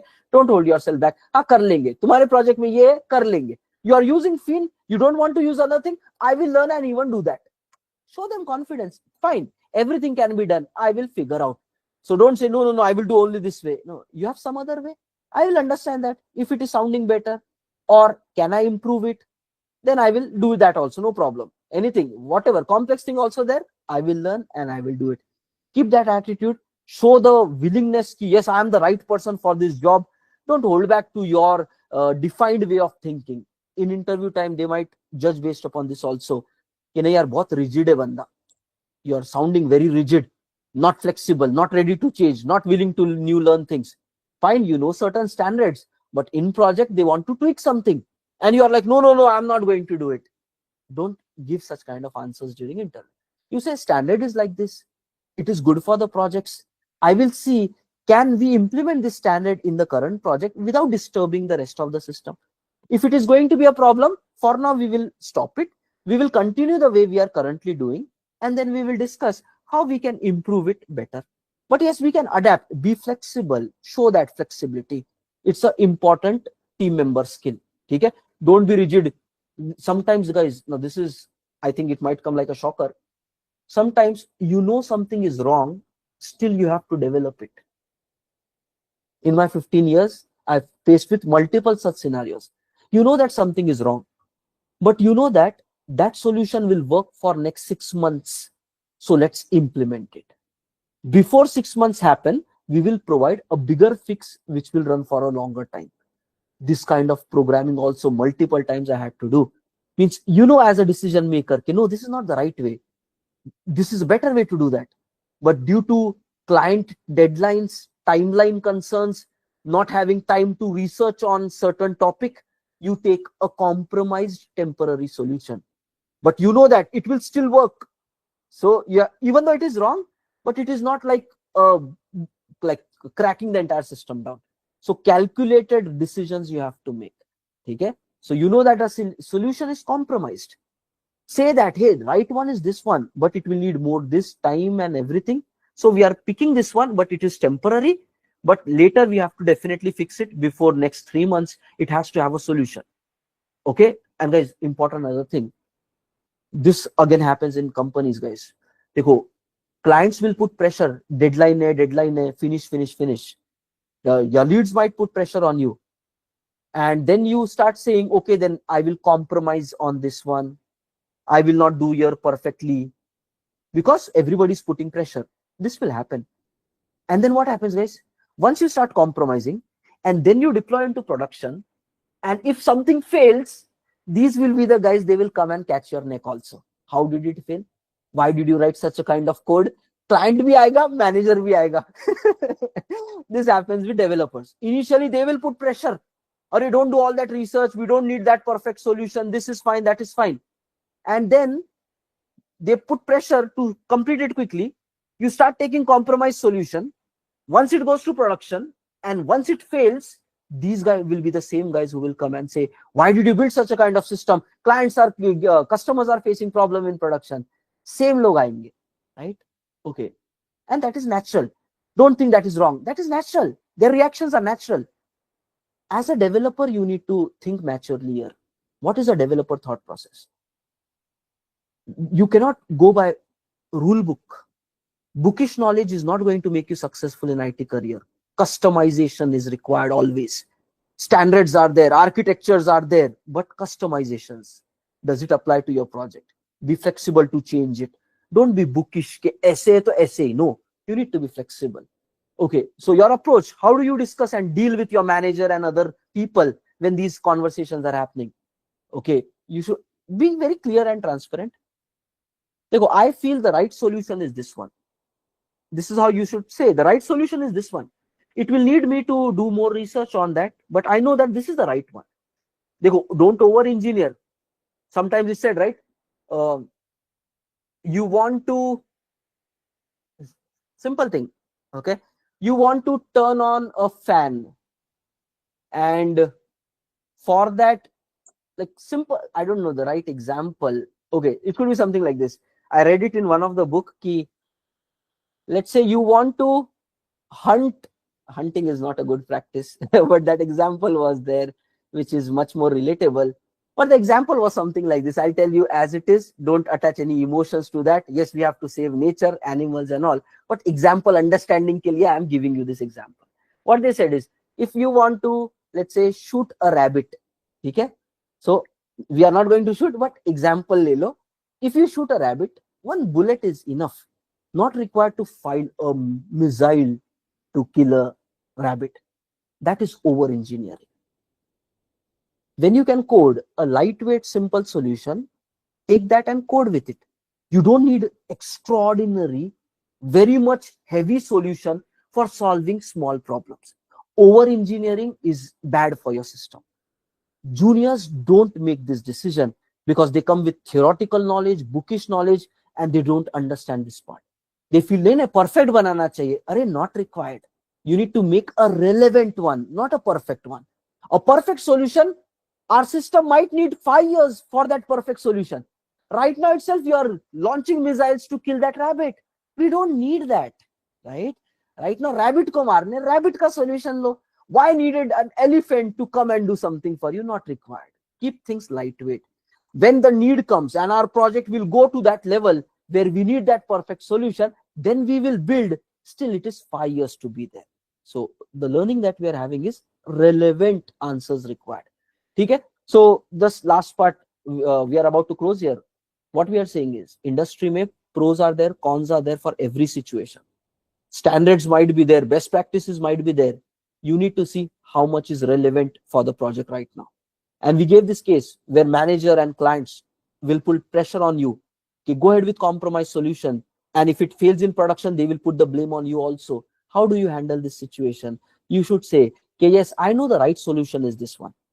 And yes, don't come up with over-engineered solution. Something which we will not need for 5 years. We don't want that. Doesn't matter how perfect it is. Waste of time. We don't want that. Okay? We want a reasonable solution. And in that also, manager is saying, no, don't apply this reasonable solution. Give a more shorter one. Then you should say, oh, this is a reasonable and we have to do it like this only. But you are putting unnecessary pressure that complete it in one day. I can come up with a small hack, but not sure. In production, this can fail also. Think why it can fail in production. What could be the problems with that? And tell it already. Okay, if we implement like this, it's a hack. It is very temporary. Might work for 2 months, but I'm not sure about that also. And think what will break in production with that. And then let the manager and the client decide, are they okay with that kind of breakage? If they say, okay, we are fine with the breakage, generally they will say, no, we cannot be fine with the breakage. Then you should say, then hack is not required, a bigger solution. Give me 2 more days. I will find that solution, implement that solution. If they say we are okay with that kind of breakage, calculated decision is there. Means if it is not bad for business, they might say, okay, but have this conversation before agreeing to the implementation. And then it fails in production. You say, yeah, I already told you that case is going to definitely fail, right? So it has accordingly failed. What can we do? The actual solution is going to be built in the next sprint. Then we can fix it. If they say, no, now hot fix required, then you can question them back again. I already told we needed time to finish this. So this is a learning from us. In the next sprint, we should give more time so that we can find right solutions and work upon that. That is responsible developer. When things break in production, you have to take responsibility. And if you think something, even if clients, managers are putting pressure on you, if you think you develop a compromise solution, which is going to be bad for the end customer, don't develop that. Doesn't matter, client putting pressure, manager putting pressure. But if you feel it is bad for the customer, don't develop that. If they are putting pressure to you, say that, please drop me an email. Bola, email mein or Jira mein, tell me it has to be done like this, then I will do. Means you should have a proof that this guy has pressured me to that level. He wants this solution, even though I know it is going to break for the customer. Have it in written in an email. And then you can use it as a proof in future whenever something goes wrong in production. But if you know something is bad for the customer in live, despite whatever these managers, clients, and other guys are saying, say no. अगर if they are pushing, बोला return में दे दो, जीरा में update it, and know that that tracking is sometimes required in IT life so that you are safe, you are not under the blame कि भाई इसने किया. It's easy, right? Everybody will be like, this developer did it, fire him, and everybody, they will be happy in the company. Chalo, no problem. This happens sometimes in some projects. That's where I'm trying to tell you, be careful. For right things, even have evidences with you. If you think something is really going wrong and others are forcing you to do that wrong thing, get some proof of that. Okay, these guys are telling me, I have said already no to that. Have some evidences of that. Sometimes situation might come. Rare hota hai, once in a while situation, but don't get tracked with it because problem might come in your career. Okay? So guys, clear with this? Thoda IT mein you have to be careful. Okay, you have to be a bit careful. Okay, fine. We will take the attendance now. One last thing also, I will try to give you a practical tip of working in industry. Don't let others take credit of your work. Never. Okay? It's not okay, first of all. If people are good, they will reward you and recognize you for your work. If they are not doing it, that means they are not the right guys to work with. As simple as that. You should not continue working with such people who are taking away your credit. ऐसे नहीं करना है कि somebody else is becoming successful, growing in promotion because you are hardworking. No, that cannot happen. So you have to take a stand for what is right. If you realize that you have done some hard work, somebody else is taking credit for that. एक बार हो गया, okay, no problem. Again it is happening. Go and tell, hey, I did this entire thing. Like, why my name is not involved in all this? Because you should get success for who you are. Discuss with them. Okay, bhai, I have made this. Why my name is not included in all this? Why am I not included in client meetings? Like, I did all this activity. And if they have a reason for that, just tell them, hey, next time onwards, if I'm doing some really this kind of work, please involve me also, because I would like to showcase my work there. Be clear and honest and transparent in that. If you still feel others are taking away, move away from such project and such people. Don't be there and don't be suffering. If they don't want to give you credit and reward you, then they are going to make your life miserable in future. Abhi to problem kar rahe, future maybe they will do it. So just move away, leave the project, discuss with HR. Don't tell that these are the reasons, but soft note pe come saying, I want to focus on some other things. This domain and project is already old for me. I want to switch. Happy note pe, just move out. Don't try to fight and create a chaos because you don't know where those lead. Proper baat karke nikal lo. But leave those people, leave those company. Don't suffer. Okay? There have been cases when I was in junior time and I saw others taking away my credit. I had to take a stand. Okay? So you have to take a stand for right things. Fight it back. In bigger meetings, sometimes I had to raise my voice in front of my manager and tell him, I'm not okay with what you're doing. There was 50 people in the meeting room and I saw that that guy was targeting me, my manager, having like whatever experience, doesn't matter. But if he is wrong and you give chance to improve, you give them clear feedback, still they are trying to pull you down, put you down. No, you have to raise a voice. Okay? I simply told in bigger, like big people were there, a lot of people, hey, whatever you're saying is completely wrong. I cannot do it like that. It is going to damage it like this. You're again and again pointing it on me. I am not okay with this. You need to fight back for defending your level. Being an IT, it's professional environment. You should expect same professionalism from other people. If you have done something good, you should be recognized. You should be rewarded. You should be appreciated for that. If that is not happening, don't be with such people. It's waste of time. Because these are signs. Aage jaake, this will end in a disaster. This will end with maybe no bonus for you and they will do something. If corporate politics is involved in that company, they will give you zero hikes, and when need comes, they will fire you and still keep other people who are not good in anything in the job because of whatever bonds they have made with them. So hota hai ye sab companies mein. Be aware of it. This is what I am trying to tell you. Be aware, sense and common sense se operate in industry. Don't let others take advantage of you in corporate as well as your personal life. Take a stand and don't just be away from such people. And if you are finding somebody good, they will definitely recognize and reward you. कोई दूसरे का नहीं करने का देखता है guys. Somebody who is good, he takes his reward and he gives you your reward. As simple as that. If he has not done something right, they will accept, I made a mistake, but this guy has solved the problem, so we should promote this guy. Good people go very honestly to that level. So please be aware of this, and yeah, manage your careers properly. In the end, देखो guys, there also IT भी क्या है guys, set of people, and people has these problems, right? Ego, emotions, attitude, and backstrapping and cheating. These are qualities in human beings. It's not a professional so they become perfect. No, these are human problems, all these emotions, right? So those emotions might come and conflict at your day-to-day job also. So make sure you do it properly. One thing about IT industry is still very professional industry. Compared to any other business or workplace you take, IT is one of the best organized industry. Respect is there, responsible people are there. So I would say 80-90% of the industry is amazing.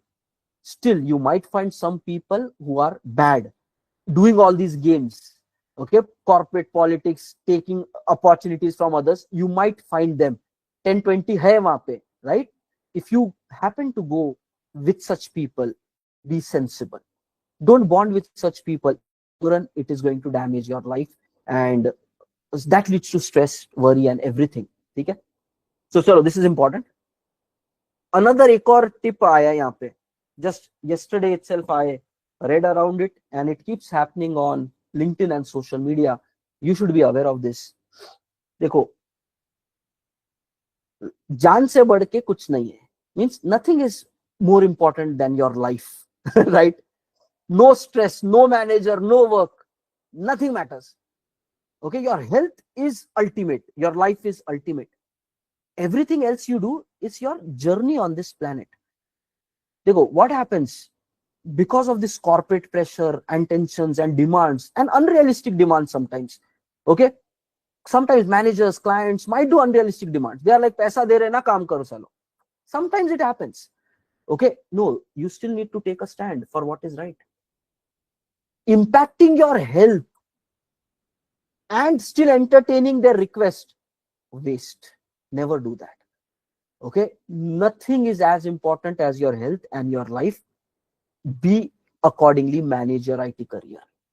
And that is where it is said ki bhai, the fear of what if I lose this job, that fear makes people crippled. Right now you might say, correct bol raha hai, health and life se badh ke kya hota hai? No, the fear of what if this job goes, that makes people do very crazy things. And on top, if you have taken a loan for 20 years, then job becomes a must.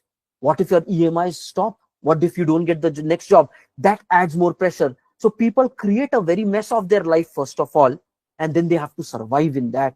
And uske liye fir they are unhappy every day, stressed every day, but still office ja rahe, logo ka sun rahe, public tapli baja ke ja rahi hai, still going there because they cannot leave the job.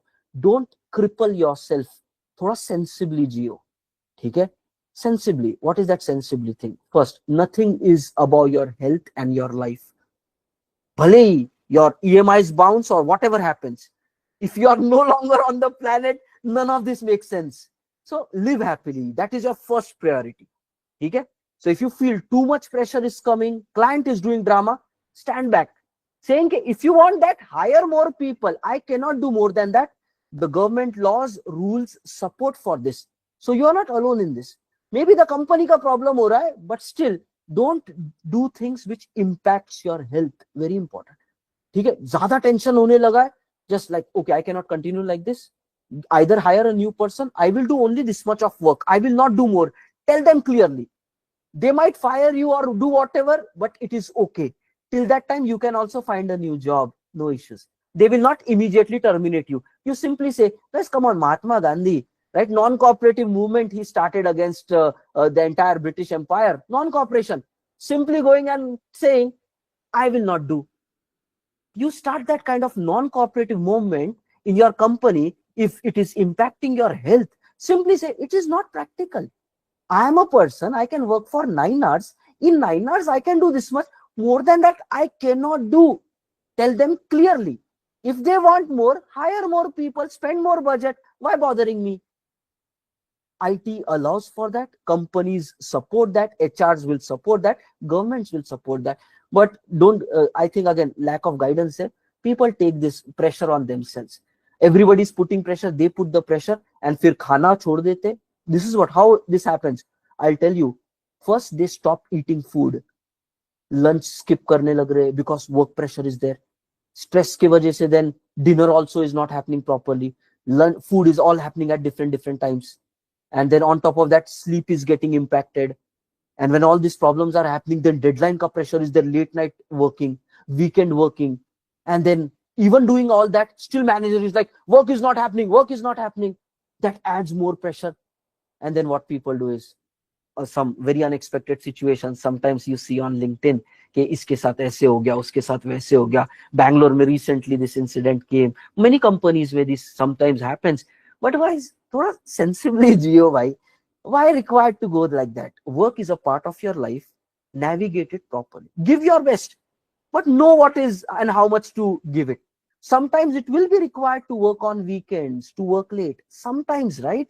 So give that sometimes only. 1 month, 2 months, it's fine. If it is becoming a habit, say, I cannot do it. Take a stand on that.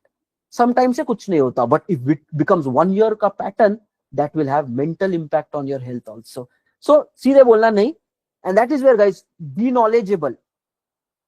So, whether this corporate politics comes, this unnecessary, unrealistic expectations of IT come, if you are good, somebody else will hire you. And IT is a pretty good industry. So look at it from that perspective. Lot of good companies are there, good managers are there. They understand and respect the time of every employee.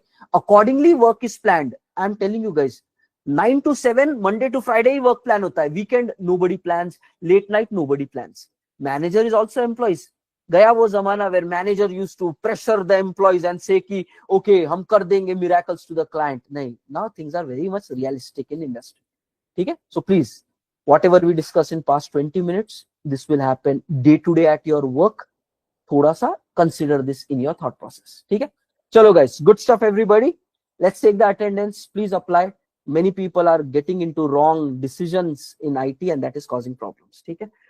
Thank you all. So today Eureka karte plus these side tips, just the conversation went in that direction. So it is something must know because you guys are in the beginning. You don't know the right decision and wrong decision. You might feel it is okay to let other people take credit. 1-2 times if it happens, maybe you say, okay, oh, this is what I have to live with. This is the industry. No, it is not the industry, right? That those people are crooked people, right? So you should know what is right and wrong and make the right decisions. Okay? And you might say, ah, ye to samajhta hai, we will not let them take advantage. No, it doesn't happen like that. Okay? Even though you understand, you might tell it once and then they might just simply say, no, this is how it happens. And then you would be like, okay, so I have to then continue because why fear of job and safety, those things mess up the decision making, right? So initially it looks very obvious thought, but practically a lot of people in IT are dealing with it. So you don't be one of them. Okay. Chalo guys, code for today is 8888. Please take this up. Tomorrow, further topics are there. Technical topics itself are there. We need to work with secret manager. We need to complete logging. We need to complete unit testing. We need to complete Redis. So a lot of things are there. We have 3 more days to finish a lot of things. Okay? But yes, don't worry, everything is on track. We will be able to complete things very properly. Okay? Chalo, thank you everybody. Please focus on demos. See you tomorrow, 10 a.m. back again. Thank you all. Have a great day, guys. Stopping the recording, stopping the stream, and stopping the transcription. Chalo guys, thank you everybody.